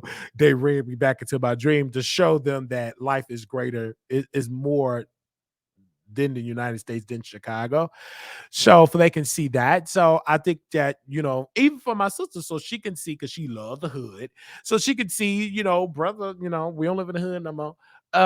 You know what I'm saying? Life is life is good, and it's only gonna get better. And so we can hang out and stuff, so they can see it how it is. Cause me personally, I don't think they should just be at one area. I think they should just, especially in the summer, I think summer vacation should be for the children, so they can have adventures, so they can go camping, so they can do things that, and I know that costs us money. But that's why it's a blessing when you do have a village, like uncles and aunts and that extended family. So I love that. And so I'm a part of the solution. And I'm want to definitely do that for the summer, like so they can hang out and have a good vibe, and we go out and we do stuff. And if I have to like break down my tables and computers and stuff, so they could just have a good time for a weekend, and then they can go back to Chicago after week. So it's just really good. Or they could come to Texas for a week. That will, like, literally, that will be amazing. You know what I'm saying? I have the type of jobs where I don't have to be like full time. I'm just here temporarily, like just by choice, but I could do everything per hour in, so I could work around their schedule, just get them to come for a week, and it could just be amazing. Because I remember my grandfather, my father, um, his dad, we will go to his mom's home, and he lived in the basement, and he did not have any money. But one thing he did have, and we remember, is the time he spent. We will talk about our grandpa grandpa Ernest all day, years now. We're all adults. We're in our 30s. Some of my cousins but is almost in their 40s. And we talk about Grandpa Ernest all the time. Anytime we bring him up, it's nothing but just great memories. And I told my mom, she said, y'all really love going over there. And she asked us, well, what do y'all do over there? I said, we go outside, we go to the park over and over. And this used to make me sick, because we used to go to the park and we used to get on that tire, and then used to twirl around. This to make me so sick. But my grandfather would make us sandwiches, and he would have great conversations. And I would the last conversation I remember in my childhood, or one of the conversations that stood out to me in my childhood, is that he talked with me and my brother, and we were talking about he was talking about his life, you know what I'm saying? Don't do drugs and stuff like that. And we didn't know that he was on drugs. We didn't know any of that. Like, we heard about it, but we didn't. That was our grandfather, so he never did it around us. And he was a Vietnam vet, and etc. So we didn't know until we got older, but we never seen any of that going on. But he told me and my brother, he was in the kitchen. I think he was making us grilled cheese. Something. He said, "Don't y'all ever do drugs." And I was like, oh, okay, granddaddy, like, where the grilled cheese at? So, and he would just sit and talk to us, and we just had just an amazing conversation with our grandfather. And he would have a dog named Dollar, and we would take the dog, and he would just take us to the park, and we would just walk for hours and hours and hours. And it would be all the cousins. Shout out to my cousin Precious. Now, mind you, they're not my blood cousins because that's my stepfather's father, but he didn't treat me no different. I can really personally say that my grandfather, my he did not treat me no different. I felt like his grandson. He didn't treat me no different. My cousins didn't treat me no, they treat me with love. And shout out to Precious. We used to play house, and it was like we just did kid stuff. But our great grandmother, she didn't play. She recently just passed, maybe a couple of months ago. She lasts all the way up to her. I think she passed away in her hundreds. Like she was 100 and something, almost 100. I think she 1 or 2 years from 100. So she was very stern. We couldn't sit in her living. We never was able to stay in her living room. We never sat in her living room. We went to the basement. We could tell that she really didn't like us, that we were outside, but we didn't care. We wanted to see our grandma. And even our cousins that live with grandma, she would come downstairs and be with us. It was a vibe, baby. And then she was like, Precious, get upstairs. And she'd go upstairs, grandma go to sleep, and then she'd come right back downstairs. And we will have a ball in that basement. Like we had fun. I mean, he had toys in the bed. I could just the memories it's just flowing. Just the memories. I remember the Cartoon Network and Scooby Doo. I just remember that we were just innocent children. Like we were just innocent. And I would be the last one, like kind of hold out before going to sleep, and then I would finally go to sleep, and we looking for it the next day just to go outside. It wasn't about Ubers, Lyft, get on. We couldn't afford not even get on the bus. We just enjoyed going outside, and we would run, and it was just amazing. Shout out to my grandfather. May he rest in peace. He's looking down on me. I know he is proud of what his grandson is doing, entertaining, dragging people, roasting and gagging. But I just remember, and I really got to see Precious. I'm going to talk to my dad, and I'm going to see about her and try to bring her on the show and do a segment where we talk about our grandfather. And when he passed, we cry out of this world. We cried. All the kids, we was boo-hooing. We were hurt. All of us, we was hurt. This is our grandfather. He was the life of the party. He was just the life. He would make us like ice cream and like root beer. I just remember that he was just the life of the party. We were all hurt when he passed, and we cried. And this is something about my mother. My mother, my dad, he needs somebody to sing a song. Now, my uncle, he eulogized my grandfather because he didn't go to attend the church, but my uncle decided to eulogize him. I believe my uncle eulogized. No, I don't think he did. I forgot who eulogized. I was crying. I forgot. I think my uncle did. Could be my uncle or somebody else. No, somebody else did. My uncle eulogized my dad's mother, Grandma Carrie. He eulogized her. Okay, but my mother got up and she started singing. I said, that's my mama. She can sing. Now I heard my mother like singing like church songs, but never like solo, like slow records. She got up there and she sang, and I was like, I stopped crying. Me and my brother, we stopped crying. We was amazed by my mother's like talent. I was shocked. And I said, Mom, why you didn't tell me that you can sing? You can really, really sing. Oh yeah, I really want to get out there and sing with you know your dances. I didn't know. Like mother can really, really sing. And now when I got older and I got into the YouTube act, I be saying, oh, you need to make a record. You need to make. I don't worry about no record. I'll do my real estate. Get about 55 units. I'm like, Ma, I'm not talking about getting no apartment building. I'm talking about you need to get into a studio. Because she can sing. Like it amazes me. And so my mother, she recently, like maybe a couple of months ago, was telling me how active active she was in the church, being a district choir director, how she traveled around the country, being going to church events and directing a choir in the district, the state choirs, because at the time, my uncle, my mother attended church, the bishop, they joined like an organization, like a church organization, right? Like Kojic, but it wasn't Church God in Christ. It was similar to Church God in Christ. And so they joined the True Church House of Prayer to All Nations. It was a Chicago, it was like Kojic, you know how they have multiple jurisdiction churches. So at that time, True Church House of Prayer to All Nations had a lot of churches at this time. And so the Chicago, one of the lead churches in Chicago was we call it May Street. It was on the south side of Chicago. So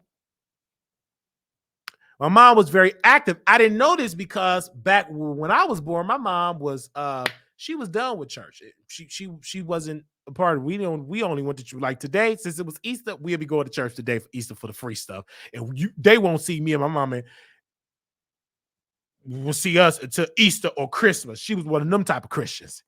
So but yeah, she was very, very active. She just recently told me that. But thank you so very much for telling me to tell that story. Wow. No, it wasn't apostolic. It was all Pentecostal. I'm Pentecostal all day. Nothing against apostolic, but we were Pentecostal, baby. Holiness, holiness, holiness, holiness, pure holiness. That is what it was. Like pure holiness. Is what that's just in my background. Pentecostal, that's in my background. And my uncle is the pastor now. Like when the bishop, the founder of the church, when he passed, I was a baby. And then my uncle, he became the pastor because they was a part of True Church House of Prayer to All Nations. The bishop, he installed my uncle as the pastor of the church because it was controversial at the time. This is doing oil testimony or oil history, as they would say. They didn't know who the pastor would be. If the church was packed, they didn't know. My mom went, it was packed because the bishop died. Bishop H.E. Cohill, he passed away. They didn't know who the pastor was going to be. And the church was in debt. They didn't have no money. So the bishop come, the head bishop of True Church House of Prayer to All Nations said, give me 2 chairs. Everybody looked. Okay. From people. Again, I was a baby. I wasn't there. If I was there, I don't remember. I was a baby. So they put the 2 chairs up. He said, give me Elder Cartwright and his wife. Y'all come up here and sit in these chairs. He said, God, now I don't like to get disrupted during my breakfast, but God told me to install you as the pastor of True Church and make your wife the first lady. People were shocked because my uncle was controversial, like he still is today. The people didn't really like Pastor Cartwright because he was against women preachers. Everything that H.E. Cohill would preach about, my uncle took that and he was 10 times harder. So the women, what? We don't want him. And this is what my uncle, now I'm older now, and my uncle would tell these stories. You know, it will be considered to be story time. And he said women will try to provoke him to get it in. One woman showed up to the door in some lingerie and took nice, I don't think it was called lingerie, but whatever type of sexy stuff that the saints would wear, try to seduce my uncle. They wanted to seduce my uncle. They wanted to seduce him. And he wouldn't fall for it. And they hated that. The women at that particular time at True Church, a lot of them were taking people's husbands. Baby, you'll be sitting in the congregation. Again, I can't contest to this. I'm only getting to the I'm only going by what the saints be saying. So it was a controversy in the church. Now, I'm not gonna say no names because my show is big and I can't say no names. But a sister slept with another sister's husband. Now the sister is crying because her husband is cheating. So the sister came to like console the sister, and she the one that's cheating with her husband. I said, baby, wait a minute. So my uncle, and because there is some older saints that have been there since my uncle first got installed, they've been there when he came off the street and got delivered from drugs. So they have be said. So my uncle, he came in as the pastor. Now, mind you, H.E. Cohill, Pastor Bishop Cohill, he didn't want to get no new church. He was content with having raggedy clothes, raggedy cars, raggedy churches. He did not want to grow.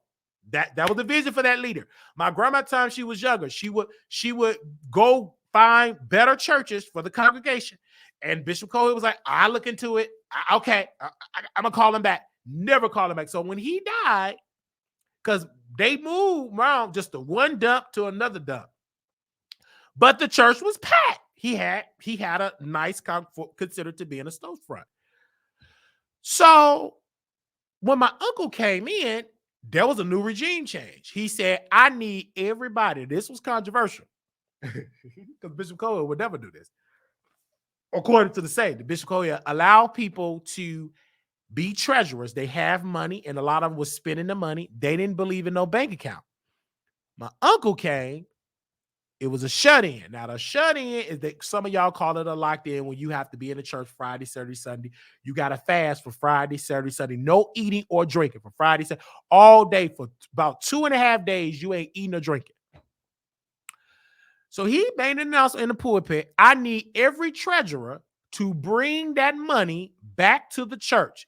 Every treasurer bring all that money back. So people was upset because some of them had spent it, paid their bills, and they had take money out of the treasury, then put money back in it. He wanted all of it back because my uncle was like, he needed to put it all in the bank because my uncle had a vision. He wanted to leave 7808 South Ashland, and he wanted to get a new church. He wanted to congregate. He wanted something new for the true church. He had a vision. He was the leader, and they was upset about that. So a lot of people started leaving. My uncle, he started preaching. He started saying no double marriages. If you was married, you cannot marry again unless your first husband or your first wife died. No women preachers. There will be no women preachers. So when the True Church House Prayer to All Nations, they believe in women preachers. They started to change against that position to be against women preachers. Well, they always believe in women preachers, but this time they were more vocal. You could be women pastors. You could be women bishops. You could just, the women can like take over. And my uncle was like, according to Bishop Cohill, they didn't agree with women preachers at all. He didn't agree with women preachers at all. He said it's against the scripture. So he told the mother of the church to write a letter. We're going to leave True Church House of Prayer to All Nations. We're leaving this organization. So they left. They broke ranks. He said, we're no longer a part of the True Church House of Prayer to All Nations. We just True Church of Holiness. We're no longer a part affiliated with them anymore because they believe in women preachers. So they gone.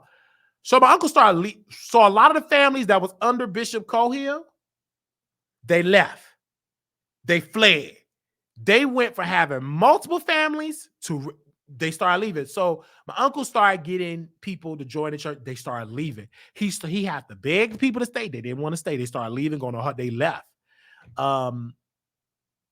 My uncle was so controversial. They thought, right? He's preaching the word, but obviously the growth of the church, it wasn't growing anymore.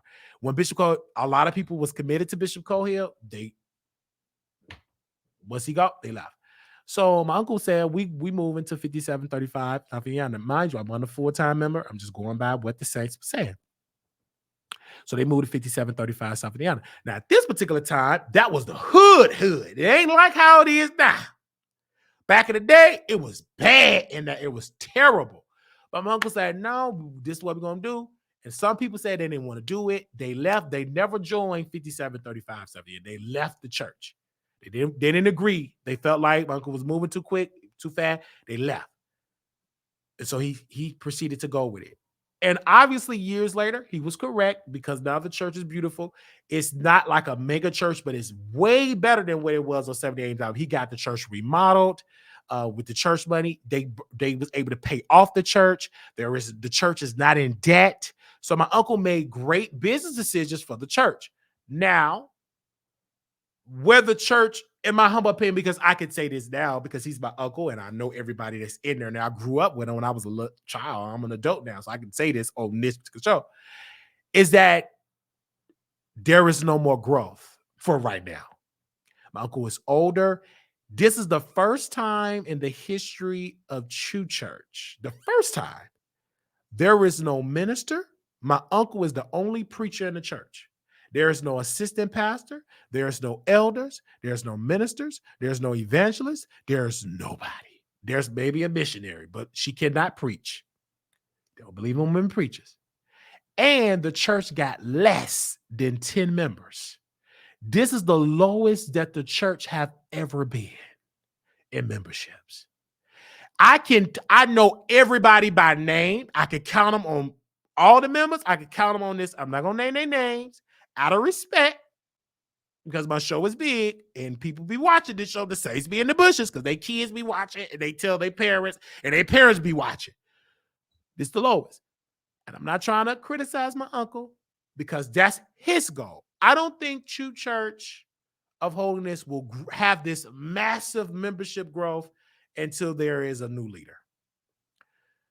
Because my uncle, he's stuck in his ways.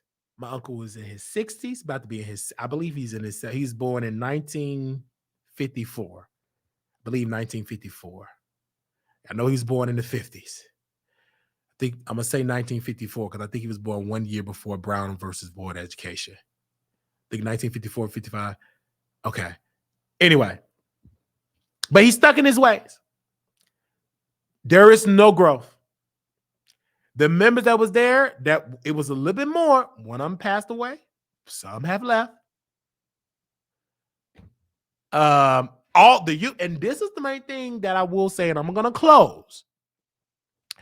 That when you don't know how to keep the youth, and the youth, when the youth leave your church, the future is leaving your church. That's the future. So the future is gone.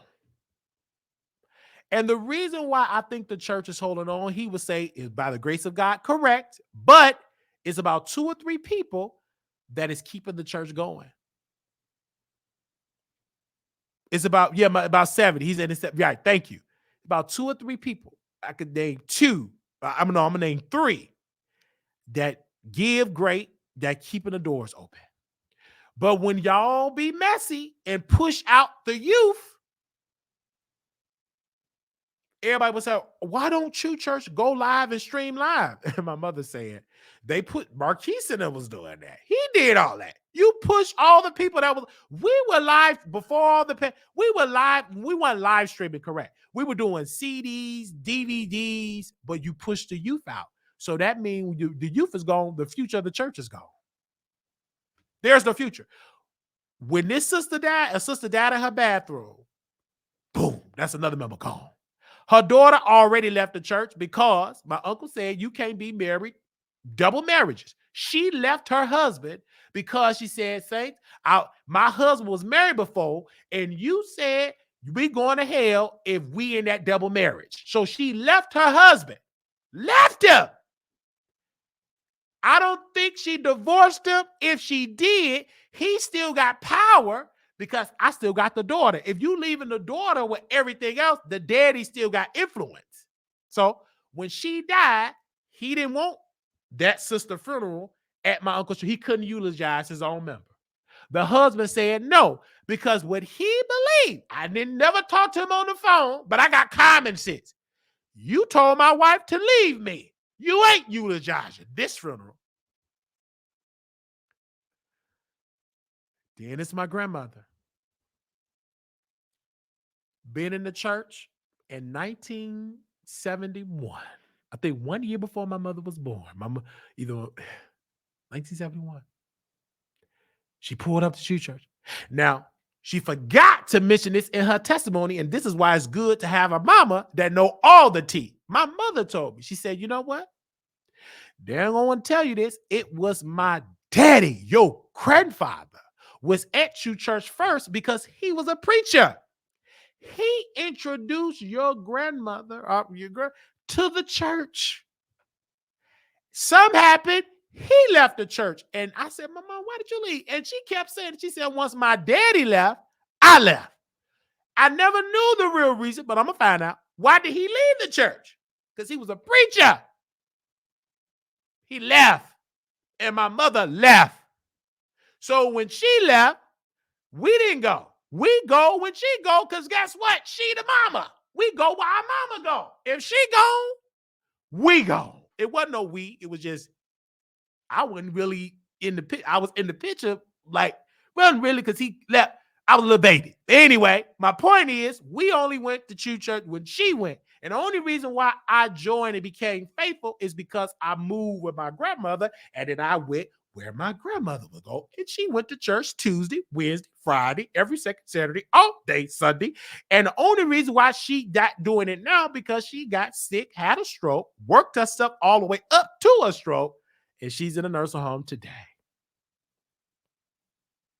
And so again, I agree, because people say that's God's law. I think it's a way that you delivers God's law. Your delivery is key. And my uncle, his reasonable say, I'd be like Paul, though I be rule in speech, but you're not Paul. And I think it's your delivery. And that's my humble opinion. And then it ain't just the word. It was other secret, sideline, evil deals that was done. The word ain't got nothing to do with that. Because the word said, thou should not lie. Thou should not cover up sin. Not only them that do it, but them that partake in it. We talk about the word. Let's keep talking about the word. When people were, we're going to come down this road. And I'm going to close. When people was getting fondled with, my uncle took the side of the fondler. When a sister got pregnant and statutory R word, a minor, and she was an adult, you told the parent, don't press charges. That's against God. Why are you telling that mother not to press charges and she committed a crime? You covered up a crime. That's why the church ain't growing. See, I got more stuff to tell in the story. Those two main focal points made him lose more members. And that's why I said my uncle is a man and he made a bad decision. And he got mad because he never thought nobody was ever going to find out. He never thought that Brother Wiley was going to gain much influence and tell that story. Because people forget about that story. How do you know that story? Because the woman that slept with the minor told me that personally. She got pregnant with the twins. They my god kids. She said, Marquise, we was in the meeting, and your uncle said, the boy, the minor, mama said, I want her to go to jail. And my uncle said, no, what about our kids? Well, what about her son? She made this man a father before his time. He was at Chicago Military Academy in Bronzeville off of my word, because he saw me in the military school, so he got accepted. That lasted maybe 2 years. He dropped out. It was bad. And then he said, Marquise, you sure that ain't your kid? I'm sure, sir. Them ain't my babies. Both their eyeballs are straight. And last time I checked, I didn't deposit no seed in her yoni. And the timeline don't make sense, because while she was doing that, I was way gone in the military long before all that mess happened, when I was gone. And that ain't my baby. That came just looking like that family. And the T came out. See? Joyce, we can see you, honey. Sit on down and send a donation. Don't even say, can you see me? Send a donation. Send a donation. Good God Almighty. So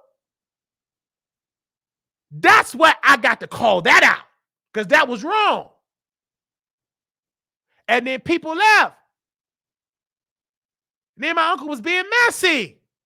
Yeah, you preaching the word, but you also was being messy in the pulpit, telling people business, telling me information that a teenager should not know about members. I should have the stuff that I was saying on my YouTube channel when I broke ranks with my uncle. People were saying, how does he know this? How does this man know this information? He wasn't even in the church. Who told him? And I told the people, my uncle told me that.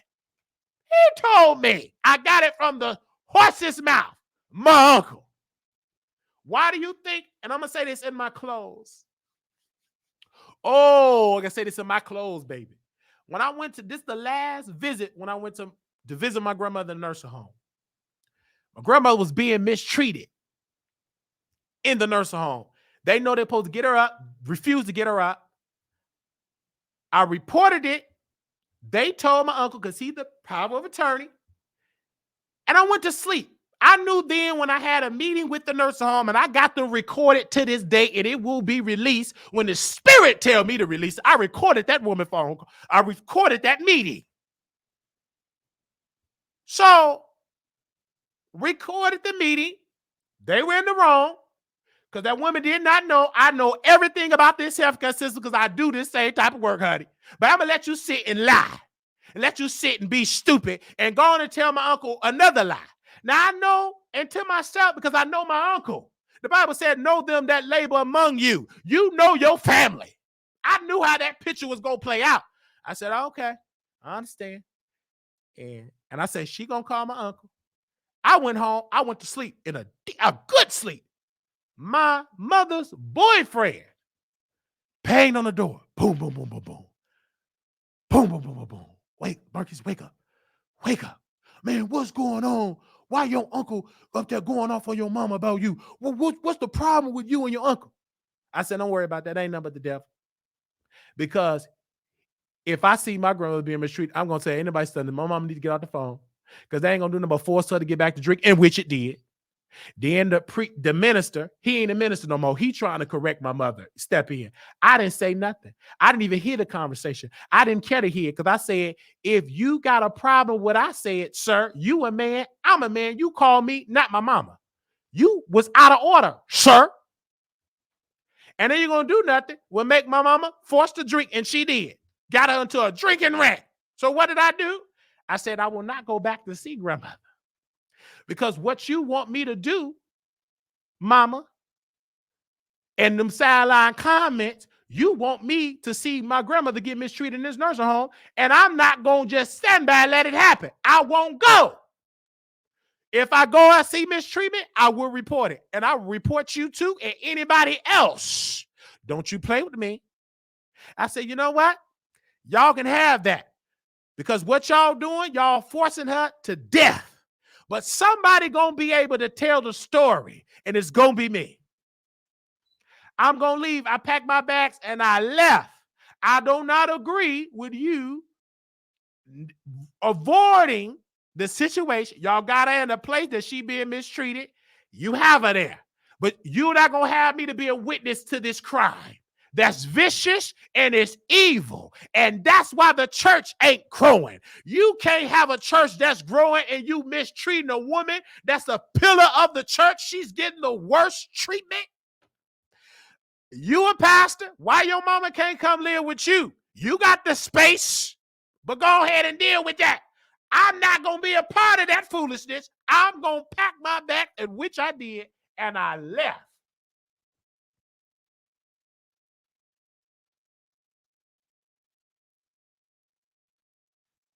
I left. And I didn't been back since. And it's been a mess ever since. Because it ain't right. I said, I'm going to tell my platform to avoid that. And I'm going to tell the women in this chat, be careful who you put in charge of your business. Be careful who you make your healthcare proxy. Be careful who you make your power of attorney. Be careful. And just because it is your oldest child, that don't make him your responsible child. Just because they the oldest, is they responsible? You better know your children. And my grandmother picked the wrong one to do it, and she stuck in that nursing home. And she said, why do you got me in here, Marquise? How can you put me in this nursing home? I said, grandmother, I did not put you in this nursing home. If I had the power, you will be out of this nursing home today. Why would I put my grandmother in there? I didn't got the power. You signed some paper, so I called somebody. I said, can you please go talk to my grandmother to instruct her to let her know what she signed. I called the people, Adult Protective Services. I said, please educate her, inform her of what she signed so she can know what she signed, so she can know her rights. Because many people go to nursing home, think they got to stay there. No, you don't. You got rights. You ain't forced to be there. You got rights. Most elderly people in nursing homes don't know their rights. They prey on uneducated people. I said, go there and tell her, inform her of her rights to let her know what she signed. And that's why she's there. I did my work, packed my bags, got on that plane, and I was gone. Had to do that. And then she still be saying, why you don't come visit? I tell her the truth. Because, grandmother, I cannot see you being mistreated.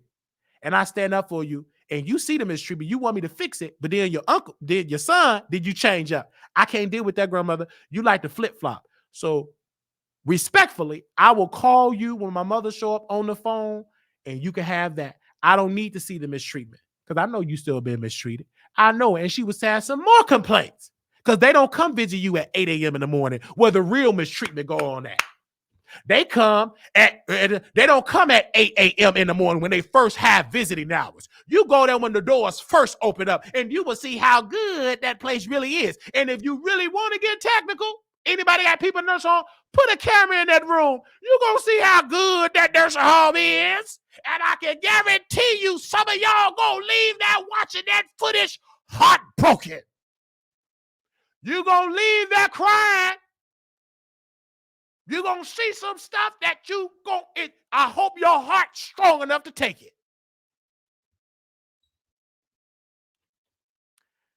On that note, I saw it. I love my grandmother. She didn't have to be there at all. She didn't have to be there. But she signed some documents, and I told my grandmother, it seemed to me, I didn't tell my grandmother this. I didn't tell her this. I told my mother.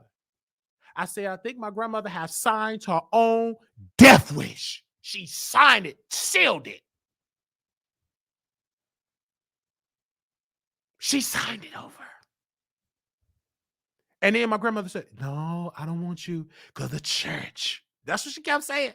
And I said to myself, I didn't say nothing. Me and my mother had a conversation in the room. This before all that. My mother was getting offended. Well, you signed the papers in the church. And my grandma was going on. I didn't say a word. Because what can I say? Because what I was saying, what my grandmother here, because I feel like it's unprofessional to tell her what she already know.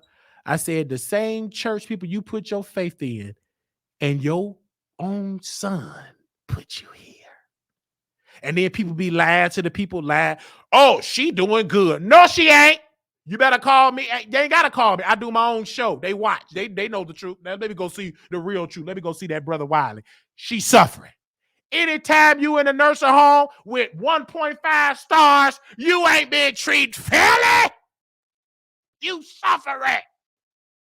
Read the views. 1.5 stars. You getting tags from the state. You think she doing good? Wake up.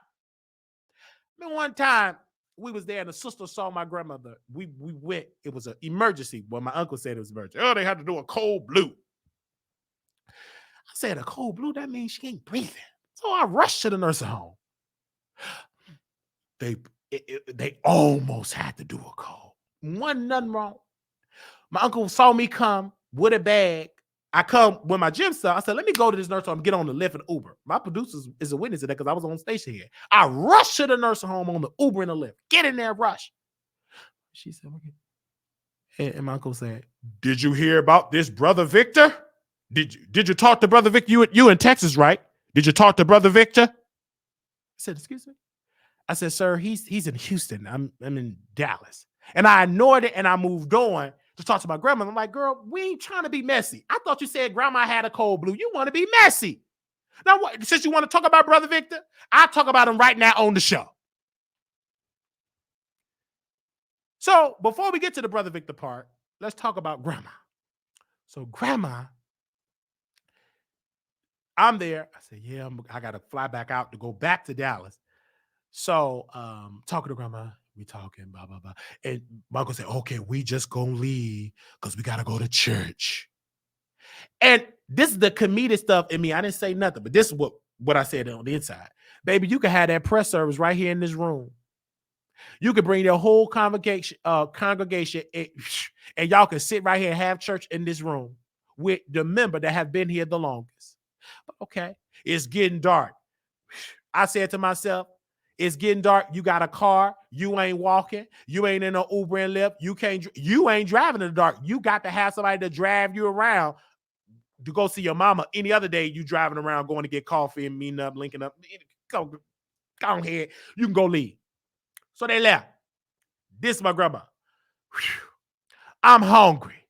She did all and didn't tell them that she was hungry. She told me. I said, grandmother, why didn't you tell them that you're hungry? And I told the people, I said, she's hungry. Feed her. She needs to be up. She needs to be eating. She's hungry. So they bring her dinner. And then a sister that grew up, that taught me in youth service and taught me to be a youth director and all that type of stuff, she showed up. She saw the food that they feed their grandmother. She looked at me. She said, oh, they feed them this? I said, yes, ma'am. They feed them this. I said, yeah. I said, they need to talk to her private of attorney, her son, to tell them bring her better. This is what they feed her. If you come visit, you will see what they, I don't need to come visit. I know what they feed them at their serve. Slop. I know what they feed them at these nursing homes. Slop. They ain't feeding you no gourmet, top of the line chicken. You gonna get in big bundles and boxes. They're gonna rip it over, let it defrost if it's good enough. No season, just bland slop. She looks at, this is what they feed her? Of course. As well as that. It's miserable. Of course. You put yourself in my grandmother's shoes. You live there, and you ain't gonna be just as jolly. You're gonna be mean. Because look at the situation that you're in. That's painful. Then it's the real drama goes on when visiting hours is over. That's why you got to have cameras all in them rooms. Because that's when the real drama goes on. When 7 o'clock, when visiting hours is over, when there's no money family, that's when everybody don't care nothing about your grandma or any of them patients. Everybody on their phone, sleeping, don't care. They pissy, poop up. They don't care about changing them. Who cares? So what? They short. They working with 2 CNA. Need about 8, probably about 2 if 2 of them show up. That's where the real drama go on. I'm trying to school you and tell you the truth. You think I'm lying? Put one in that room. I can guarantee you I'm not. Especially you can just look at the reviews. All right, we open up the phone lines for about 10 minutes because I know y'all want to call in because I'm touching on a real subject. So give me a time where I can open up the phone lines. Okay? So I've seen it happen, but people don't want to listen to the Wiley Show. You better listen to people with that experience. Baby, I work every area of long-term care. That's the worst type of care. I worked in every area. I worked at some good ones, and I worked at some bad ones. I can count on my hand the good ones that I worked on. I worked at one good one. I worked at one good. Hello, you live on the Wiley Show. Hello, can you hear me? Yes, I can. Can you hear me, Wiley? Yes, I can. All right. I just wanted to thank you for giving us a live on Easter. You done talked us all the way into April Fools. Did I talk to y'all all the way to April Fool? And what I'm talking about it's April, but this ain't no food type of. Is that a joke? Real. Baby, this is real. Yeah, but it's April Fool's Day. It's April. This is a countdown to Vegas, baby. But go ahead, sister. Yeah. What's on your thoughts? What's on your mind? Yes. No, like I said, I just wanted to call and tell you thank you. And, I appreciate you for coming back to Dallas and, super excited for you to, I thought you was going to Atlanta. So are you staying down here now? Oh, no.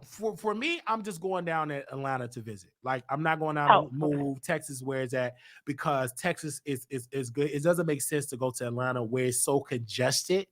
Texas is so much space, so much opportunity, but Atlanta is where I'm visiting. Like, Atlanta is where I'm visiting. Oh, gotcha. Unless some Okay. miraculous offer come for Atlanta to just go down to rule, but no, right now I have more years here in Texas, but Atlanta, I will be doing a lot of shows in Atlanta. But yes, but not to move Yeah.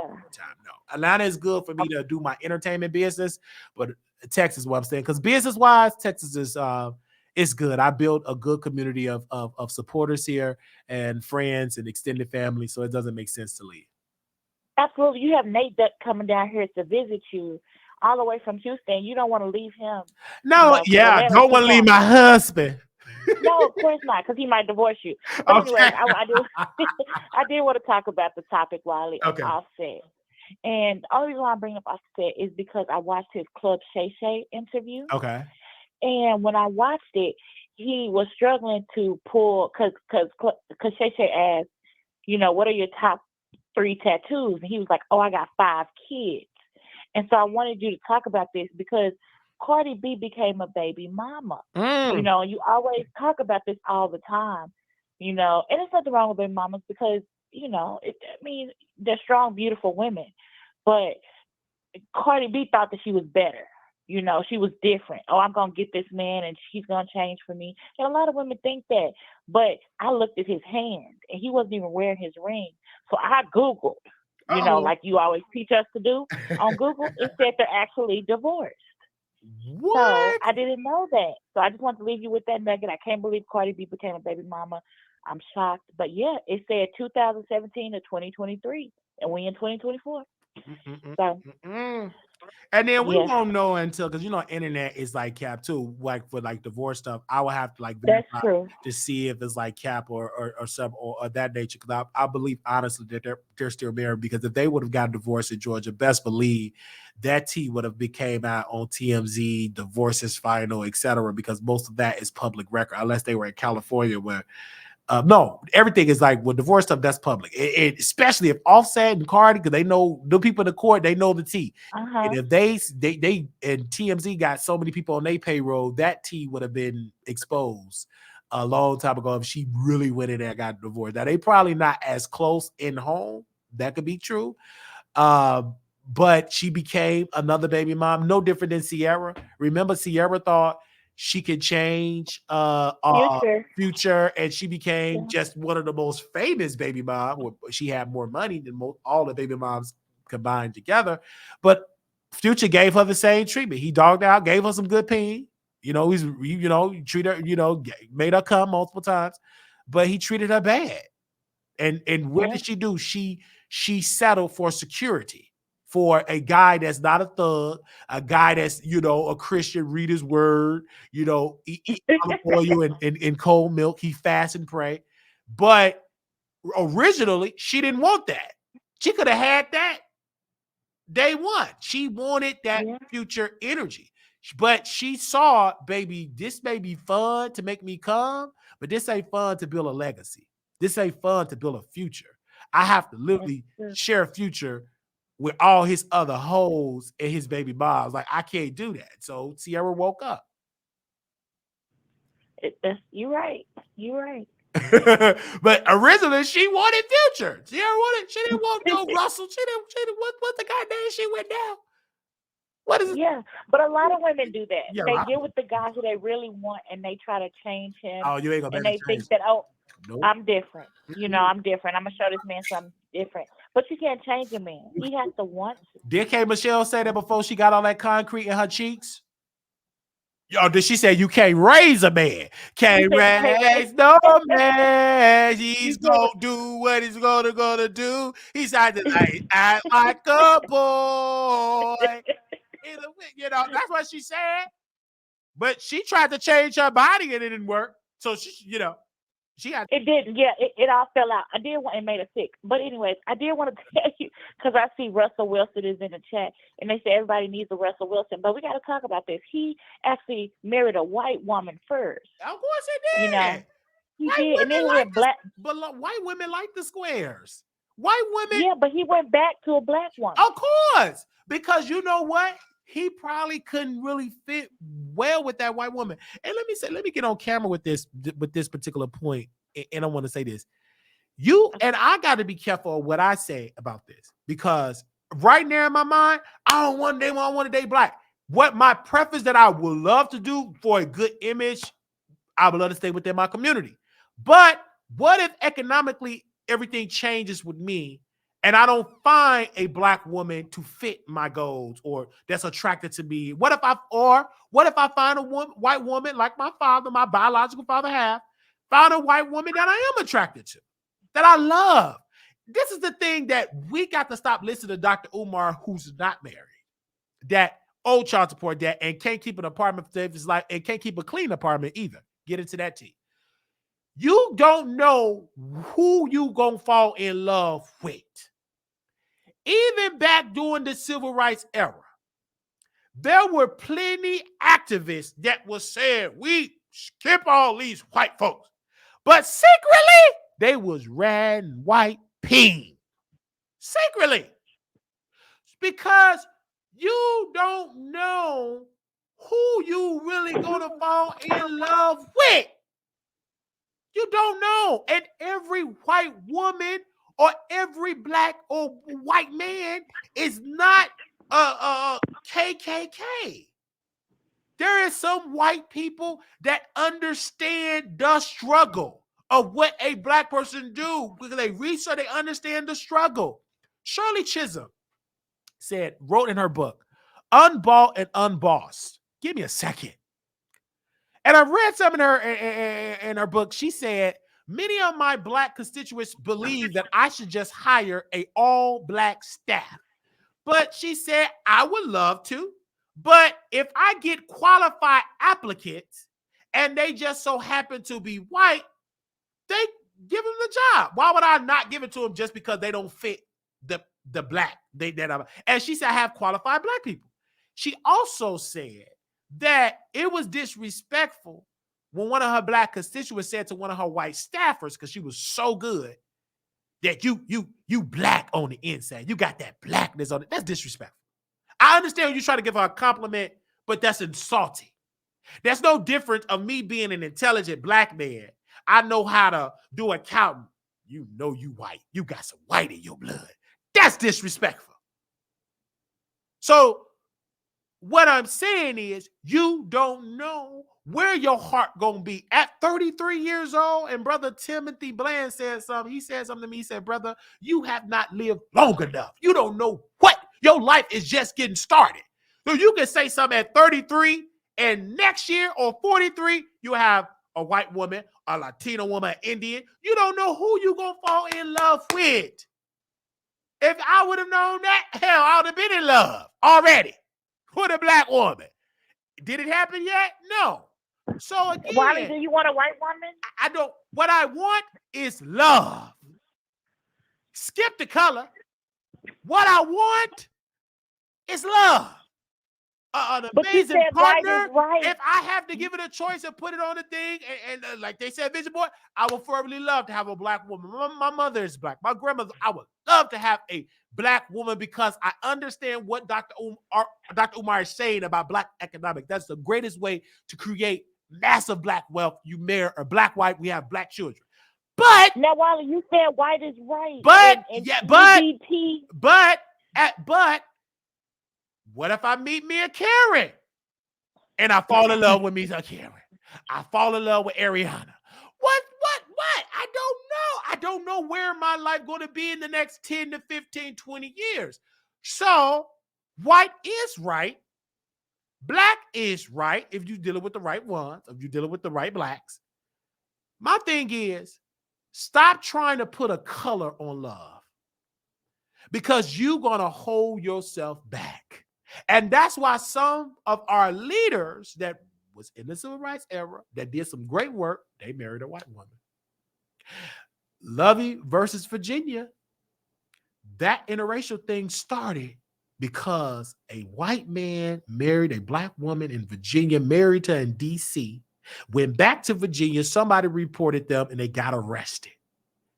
And then the white community was telling that white man, you is an N-word lover. Leave her alone. But he couldn't leave her alone. Why? Because he was in love. The same thing with the black woman. Why couldn't she leave that white man alone? It was causing her issues. She was going to jail. She was pregnant. She had to have the baby. She had to sneak in back to Virginia to have the baby for her white mother-in-law to deliver the baby. Why did she go through all that hell? Why? Because she was in love. And they fought for that. And the Supreme Court said and agreed. This is unconstitutional to restrict a person of getting married because of their color. That's against the Constitution. That's a violation of their rights. And now people like Kamala Harris and Doug is able to get married because you had Virginia versus Levin back in the 60s. That's why Kamala is able to go and sit and watch President Biden and see her husband smile at her up in the gallery, up top. Because there was a black woman and a white man that fought for that took a risk, almost lost their life. So again, you don't know who you're going to fall in love with. It's easy to say it. And we don't even know that if Dr. Umar even screwing a white woman on the side. Because again, he telling us to date a black woman, but where's his black wife? Caller, you there? Where's his black wife? Why did he stay with his children's mother?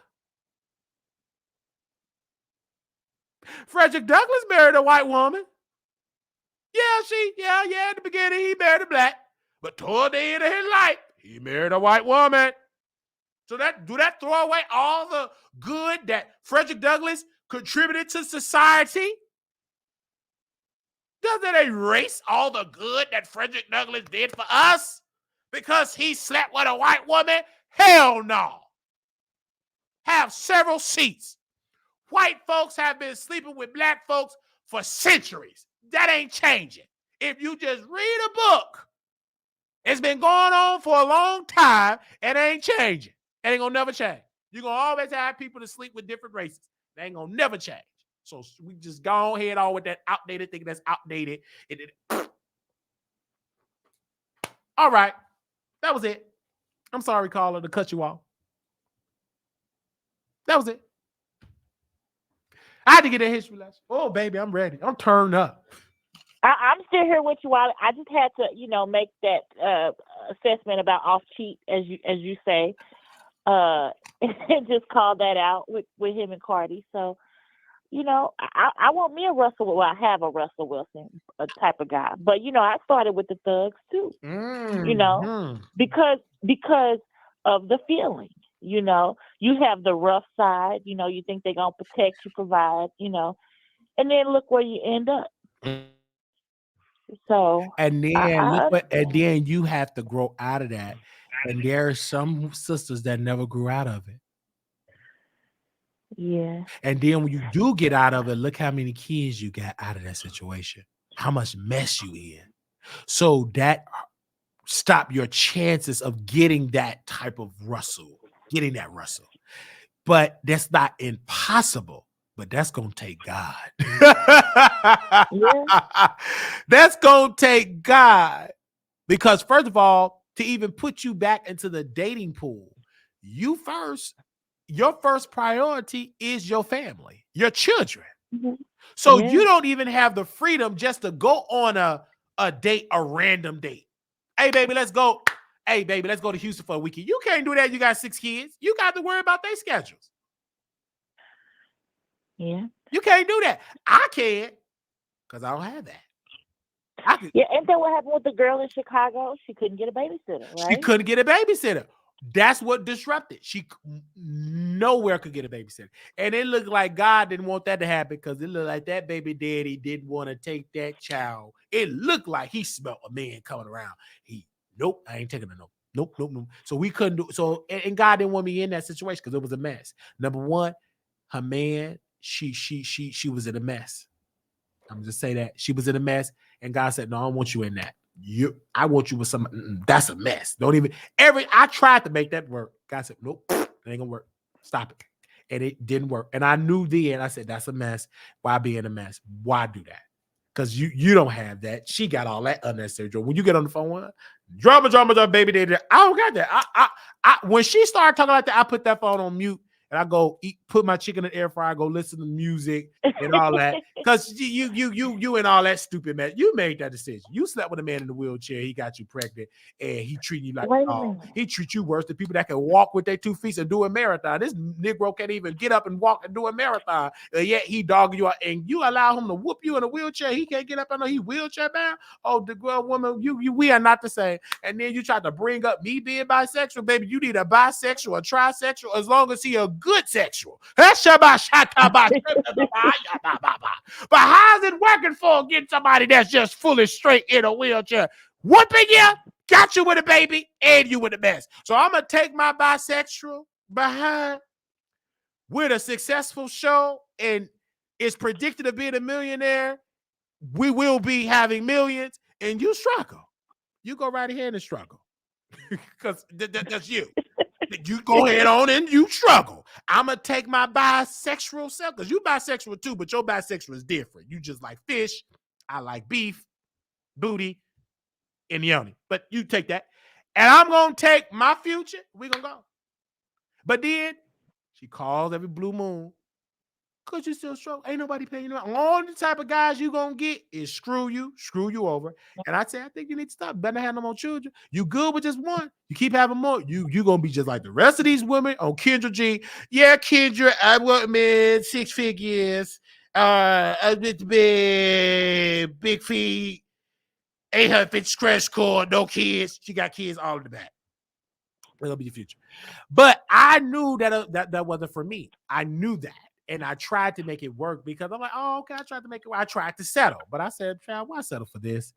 And now look at me now on the phone, doing my show, living my life, being successful, because people just, and I thank God for not having that mess, not dating women. And to some brothers too, why are we attracted to women that got baby daddy drama? And we don't got no baby mama drama. We settle it. That's no different than a woman dating a thug with baby mama. Like, no. Why stop? Yes. I don't have that. So I was kind of attracted to like toxic women. I'm like, why am I attracted to toxic women? What about the good one? So now I have to get that out of my system. And now it makes sense. So now I'm looking at other stuff. Now it's another woman that caught my eye and all that type of stuff. But it is what it is. And then as an entertainer, because I do storylines and also the man part. Again, you buy. I say this, and you're a witness to this. So I'm gonna say it because you're a producer. Whoever come first and that treat me right, that align with my vision, we good. It could be a man. And the reason I like being bisexual, because you got 2 choices. Whoever come first with love. I don't know if it's going to come. Nate is on the short list.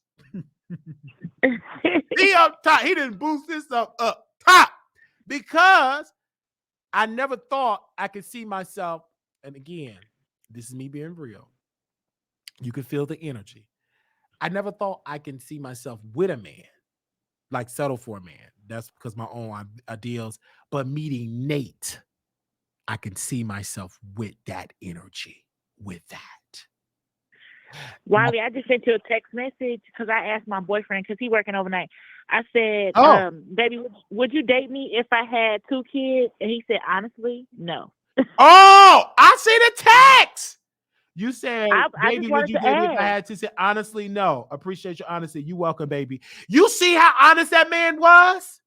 Yes. Oh, wow. I had to, wow. But I'm happy. But the reason why I respect you asked the question correct. And I respect your man for being honest. Yeah. For being honest. So I told he ain't lying. That's the truth. Most, if you had all that, why would he settle for that? He ain't got that. He don't have no kids. Wow. Well, I don't have kids either, but I just want to know. Now you know. now you know. So a lot of what the brothers said on them podcasts, they're not lying. No. We don't, you know what I'm saying? And only men that do it, we really just gonna try to hit, but we ain't gonna try to marry you like that. We just gonna pump some more in you, but we ain't gonna marry you. We'll wait and dump all them babies. Some brothers, not all. and go marry another Wow. woman and start a new family. And you gonna be hurt, but you gave me all that. And they mind, so what? I wasn't in love with you, trick. They gonna get mean. So, but you gonna be around all these babies. So what? I want you. I want her. And they start a brand new family. That's men. That's just. But yeah, he Wow. told you he was honest. He was He was very he honest. was very Wow. honest, and he said Uh, honestly no. he did. He said honestly no. And he takes back in 12 seconds. He texted. didn't Yes, he even take. did. He texted. That's what I'm talking about. See, it's good to have those conversations to It get it from a is. man's mouth, and you didn't judge him. It's good to have that. But why I never asked him that question? I just assumed, I was the See? one for you. If I had kids, you would date me. If I didn't, you Oh would still. no! Like, get your head out of that fantasy land, guy. Most men ain't gonna want to do that. Yeah, It ain't I too had many no men idea. that's gonna pull up to that because how that man think and with the mess. I was with the girl in the Chicago Bay. It wasn't just her good, but you got a daughter. So that means that man have input in the relationship. Why do I say that? It's because that's his daughter in the relationship. So he's gonna have input, and that's gonna disrupt what we trying to build. I don't want my daughter around here. Da da da da da. So it's gonna be a tug of war. And I'm not gonna stop being a good man because if I take her out, and if her daughter gotta come, we gonna get the best. I'm not gonna prevent, like, you know what? I ain't gonna feed the daughter because the father don't ever. No, she gonna eat too. We gonna have fun, but it's gonna disrupt him because he's in a wheelchair. He can't walk. His daughter can walk. I can walk. His mom can walk. His baby mom can walk. And I'm gonna give her what he's not giving her, which is time and attention, and take her out and let her experience the world, and that's gonna be a problem.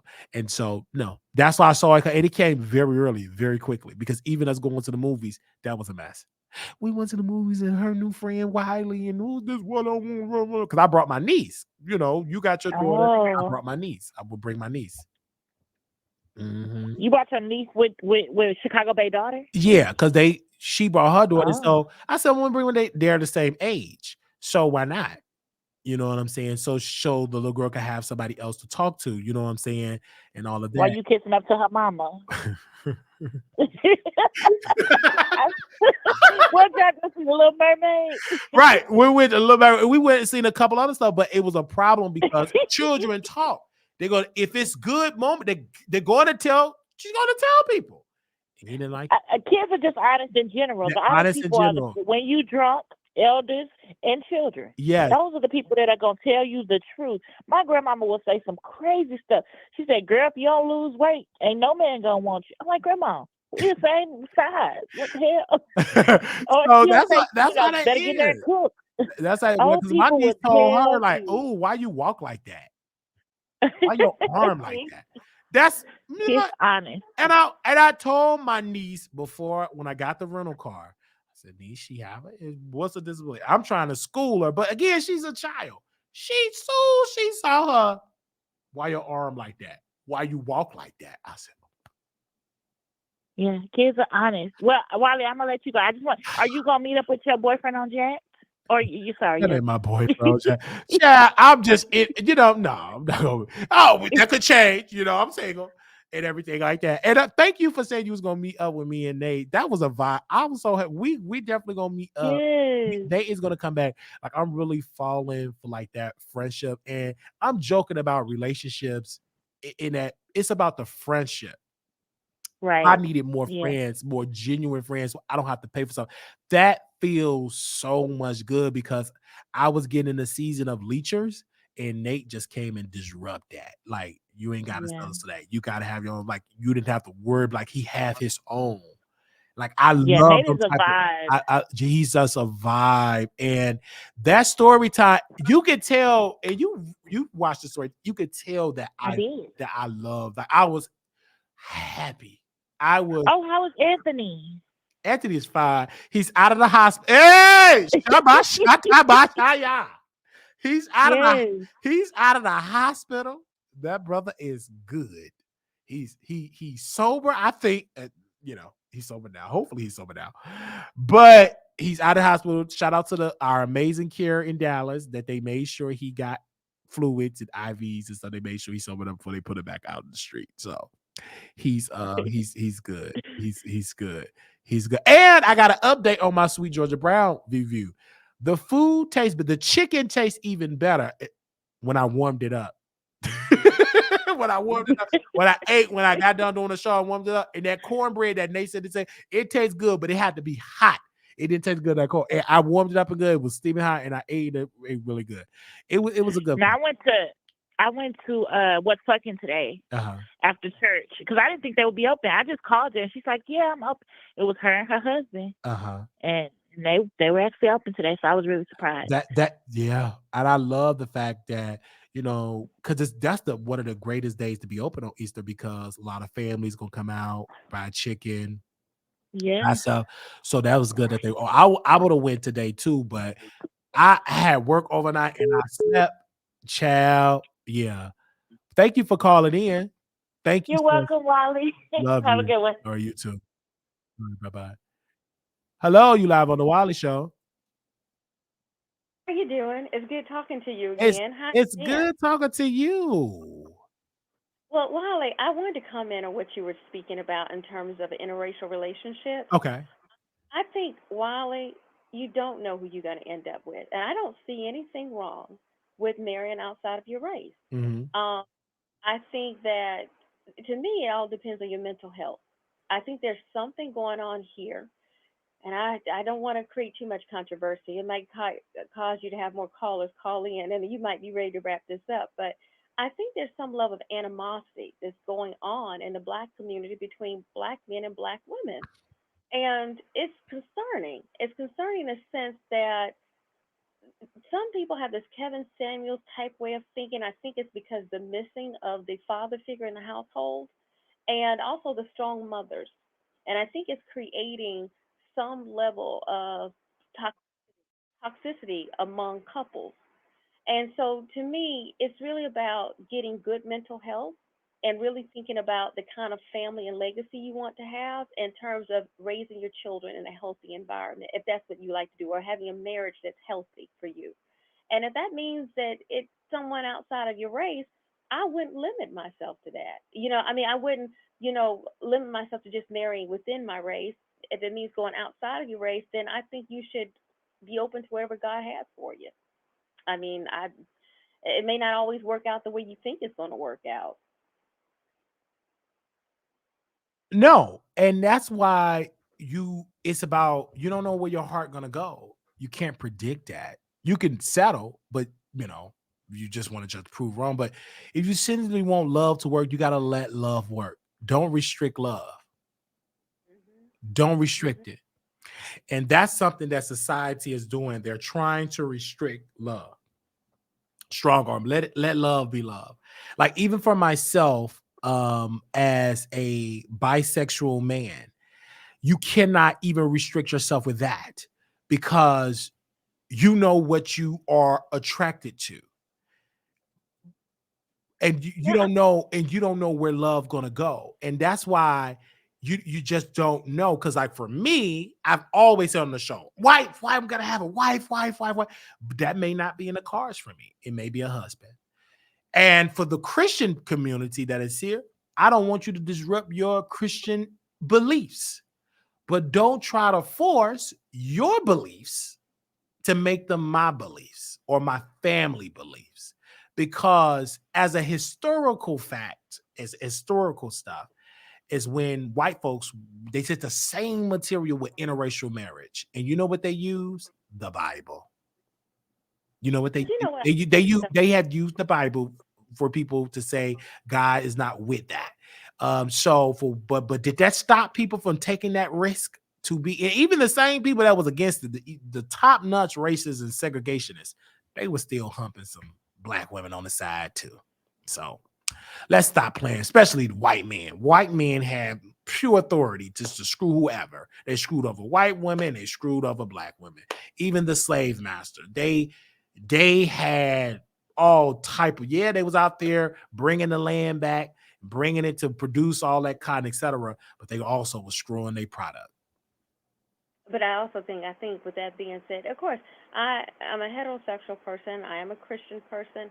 But I do say this though, Wiley. I think when we think about, even when it comes to the Bible, it really comes down to people listening to someone else interpret it for them instead of them You better say self it. study yourself to be approved. Because there's a lot of things that the people said that the Bible says that it does not say. And you have to read it in its entirety. And I think that with that being said, though, I do know that you've always said that you wanted to have a wife. And I think that that's what you want, then you can have that. But it may not come packaged the way you think it would You be. a That's the key. That you said it may not come in that package. Come on. You know what I'm saying? Yeah. So that's why It I may, just said I'm keep putting myself in a position, you to work on me. So hmm whatever come, I'm good. You know what I'm saying? Yeah. Because I know it's And, gonna come. yeah. And don't restrict yourself. I've learned this I ain't gonna, too. yeah. Yeah, don't restrict yourself because let's just say this. Let's just say, Wally, it's a matter of growth. It's a matter of, you know what, maybe I'm here today and this is how my mind thinks. Come And on. as you go through different experiences, you might that will that would cause you to have a different type of interest in a person. And there, sometimes you can outgrow people. You can outgrow what you thought you liked because the more you do in life, the more you see, the more you understand from your parents, and the more you're able to evolve. That changes what your interests are. It, That it, changes. it does. And for me, I'm Mhm. I'm breaking those barriers, religious barriers, Mhm. and I'm thinking for myself. Yeah. And Yeah. being in Mhm. Texas is me. I still love God. You still Mhm. hear God in me. Being a Mhm. good citizen, treating people with respect, being Yes. a productive person, not creating life and not taking care of it. That's one of the greatest disrespectful things that you could do to God is create life and don't take care of life. So Yeah. I think I'm really working on that and I'm unlearning some bad things that I was taught. Yeah. Some of the bad things I was talked about women that they shouldn't be in certain positions. That was how I was taught. I had a sexist as a leader that believed that women should not be in the pulpit, women should not be in authority figures.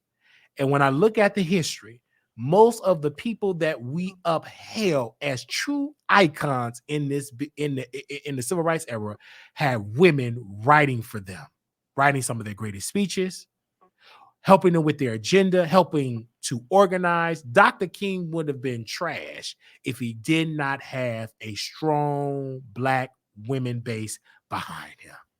Same with Brother Malcolm. He couldn't be Brother Malcolm if he did not have Betty Shabazz. Yeah. And So we have to look too when we think about these women like Betty Shabazz, Coretta Scott King, the caliber of those women. Those were the kind of women that you know what children were able to be raised in a good household with good values with. I mean, even though something very much tragic happened to their fathers, they did not choose to be single mothers. Life happened to them, and they had to, but they still carried themselves as mothers. And I think that a lot of times we're in a society now where you see the women at the club with their daughters, they're partying with their children. You know, dads don't want, you know, I mean, we see this thing of people wanting to be spiritually immature and they want to not necessarily be a certain mhm. age or a certain Oh, I see way. what you're saying. Yeah, and so their kids are missing out. Kids I are agree. missing on the But on the also, ma'am, respectfully, and that's why, you mhm know, we have to balance it out for people like myself that don't have it to show them that everybody is not doing that. Because in every generation, there were messed up family. Even in the civil rights era, you had men that was being very disrespectful to women. And if you read Shirley Chisholm's book, Unbought and Unbossed, she mhm talked about Black men that threw her on the bus, that treated her bad, that said she should shut up. You know, so there was a lot of stuff going on back in the 60s and the 70s. Let's even talk about James Brown. He grew up in before, like what, in the 40s and the 50s, 40s, 30s. So his father left. His mama and his daddy abandoned him. So during that era, everybody, yeah, you had a lot of black folks that were married, but a lot of them marriages was Me Too. DV, getting hit across the head. My grandmother got married, and on her wedding night, she got whooped by her husband. She left Georgia, left her children behind because she wouldn't have survived with that husband that she had. So That's a good. That's a good point, and I think, while you speaking about that, I think, you know what? No matter how much education you get, it doesn't change the domestic issues no, and violence that you saw in your life, the negativity, and the sad things that you can be a successful person, but because of your background, you may get to a point in life where it's that you start facing a lot of those demons. And I think, that might be a good thing. That might be a good topic right there, Wiley. How has your childhood and what you grew up with, how has that affected your relationship? it affects it Do a you lot. Yeah, It, yeah. it, I it, think it's a that's big you piece, and that's why for me as a black man, and I was Mhm. reading this book, and would suggest that you all go get it on Audible for those that like to listen, like podcast like myself. It's called The Invisible Ache, Black Men Identifying Their Pain and Reclaiming Their Power. Courtney B. Vance and Dr. Robin L. Smith, they co-authored this book, and it talk about black men in particular and the trauma that black men face in childhood, etc. And we got to learn to work through it. And while reading this book, I said there's nothing wrong with getting a therapist. There's nothing wrong with talking with somebody. There's nothing wrong with working on your life and helping your life. And shout out, even though it's a white woman, a therapist on the show, but brother Courtney was on the show. Angela Bassett, he's married to Angela Bassett, and he's an amazing actor himself. And he was talking about some great stuff in his book. And this white woman was saying, Courtney was saying when he talked to his therapist, he was a safe space, and he just tried to tell her everything. And the therapist said, Courtney, you don't have to tell me everything in the first session, because he has so much in his head. But his mother told him once his father deleted himself, she said, Courtney, she sat down Courtney and sister and said, hey, we got to go to a therapist. When y'all go back to y'all places, to y'all cities, go see a therapist. And I'm going to go to a therapist as well to break that cycle. Courtney listened, so did his sister. And now Courtney is still with us. They talked about death. He said, don't be afraid of it. He was talking about all the iconic forces that he grew up that in Broadway, that they passed away, that death is going to happen. We don't know the day or the hour, but it's going to happen. He talked about how his mom passed away. And one thing that Miss Robin said in the book, and I've said it before, how she said, stop saying commit the S word. Because when you say that person commit the S word, I don't want to say the word due to YouTube analytics or the algorithm, you're saying that they committed a crime. Many people that have done it felt that there was no other way. Mhm. There was no other way. So let's change the words. I never thought about that, to change it up. So I'm trying to unlearn just saying that, because you never know what that person went through. Even when Courtney was talking about his godson that grew up in a 2-parent household, they wasn't broke, right? They wasn't on food stamps, but he was dealing with mental illnesses. And this was during the pandemic. He went to the doctor, and they did not give him any type of assistance. They didn't allow the parents in there so they could try to help with that, because they wouldn't allow nobody in. And he went home and he hung himself. So it's sad that we are still having this conversation, because when we're talking about, mental health and childhood trauma, we don't talk about it enough in the Black community. We still hold it up as being man up, but that's a very serious thing. Even in church, they struggle with that. Even my uncle, go back to him, that's part of my childhood. He did not handle what I was going through as a child. Number one, I was violated. Well, not violent. Well, it is a violation, because if you're having intimate things with an adult and you're a child, that's, what do you call that? I don't know the word, but that's some trauma there. And I didn't know it was trauma until I started getting maturity. So I started educating myself. And you had a child that I was getting in with my next door neighbor. We were the same age, but we were kids and we shouldn't have been doing what we were doing. That's another form of trauma.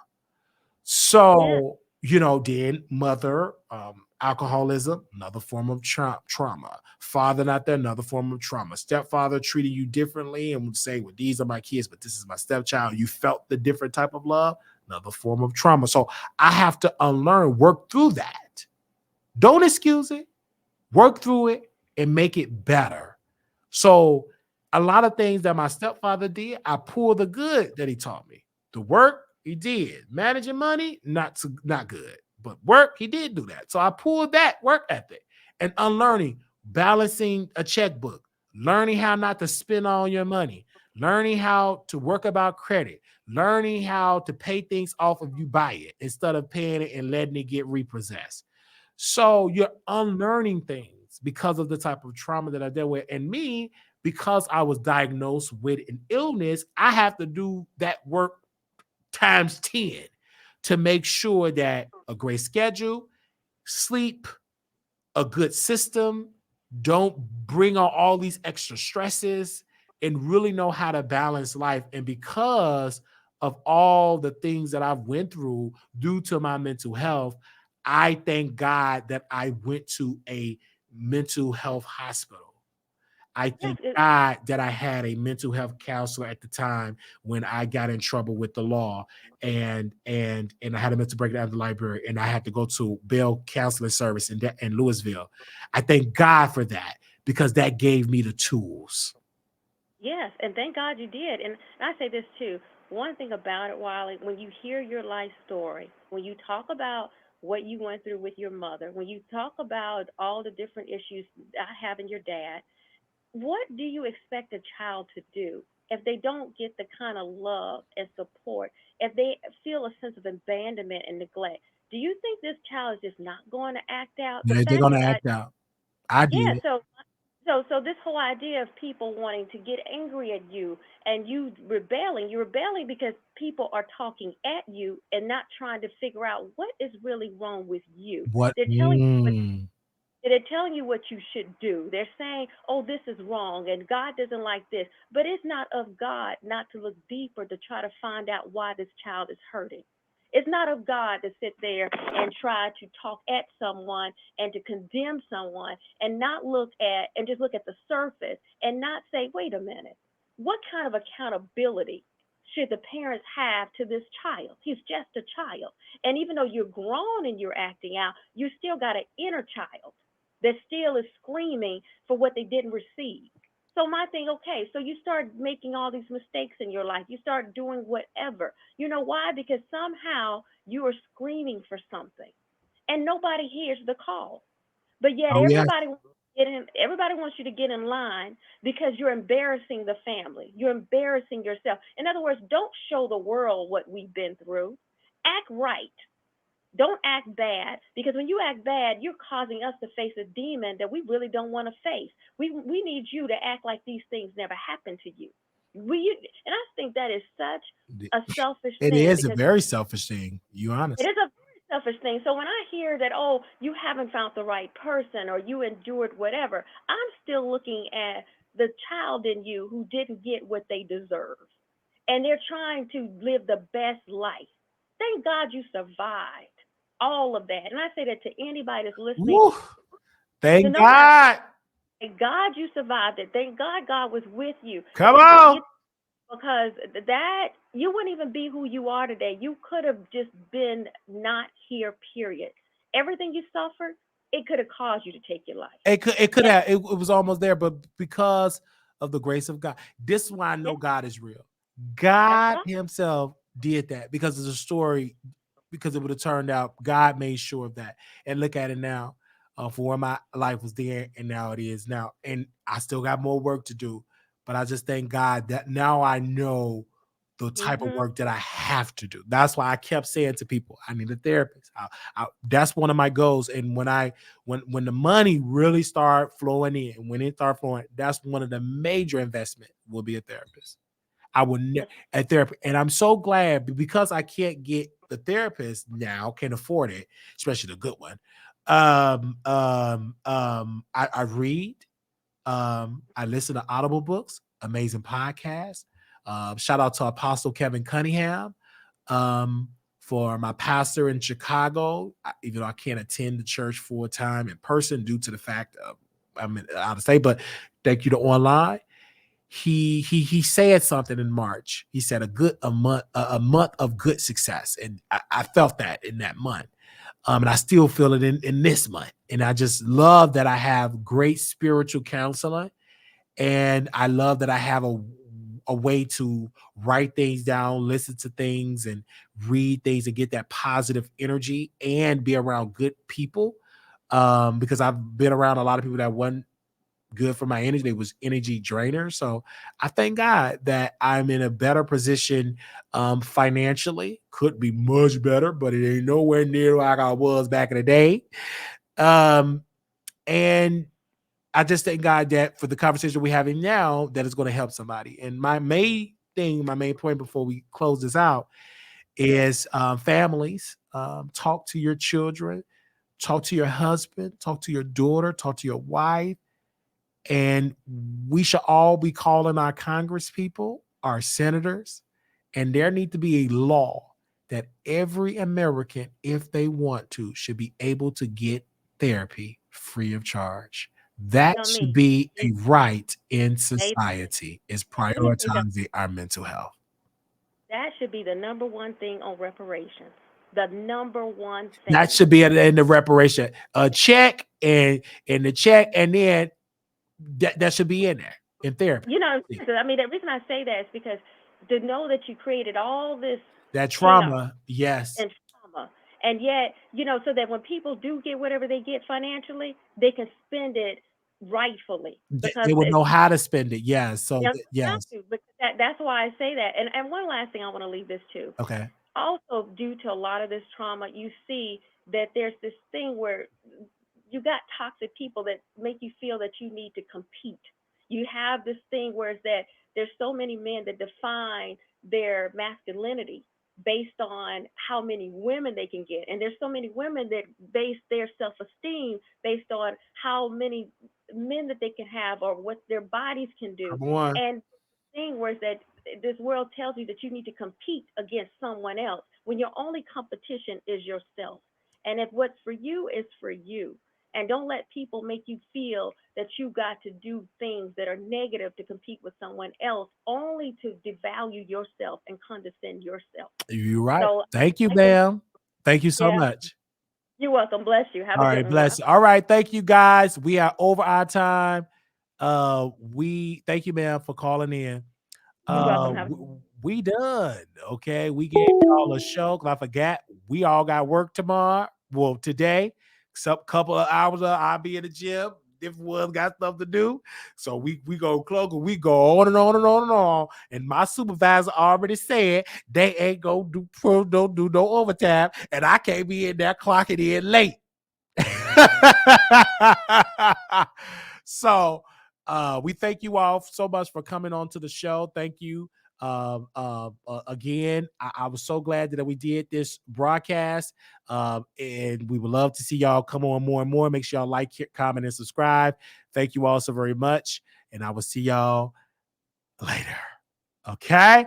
Also, send us some topics. What do y'all want us to talk about? Wiley Show Productions at gmail.com. Send us topics. Send us topics. Send us topics. I preferably like it in email, Instagram, X. Whatever you feel comfortable sending me, you can text me at 972-674-946. Do not try to call me unless you're a celebrity or you close to a celebrity. Do you call me? But try to communicate via text, because if you communicate via text, then I can remember, because I get so many messages. I mean, so many type of phone. It's a lot that I deal with. So in the text, I can always go back and read it and have that as a point of reference. Thank you all so very much, and I will see y'all later. They said Wiley got us in the straight video. I need to try to go to therapy. I get free sessions with my Blue Cross. You better come on pretty with your Blue Cross Blue Shield and your beautiful black man. All right, thank y'all so very much. I will see y'all later. Peace.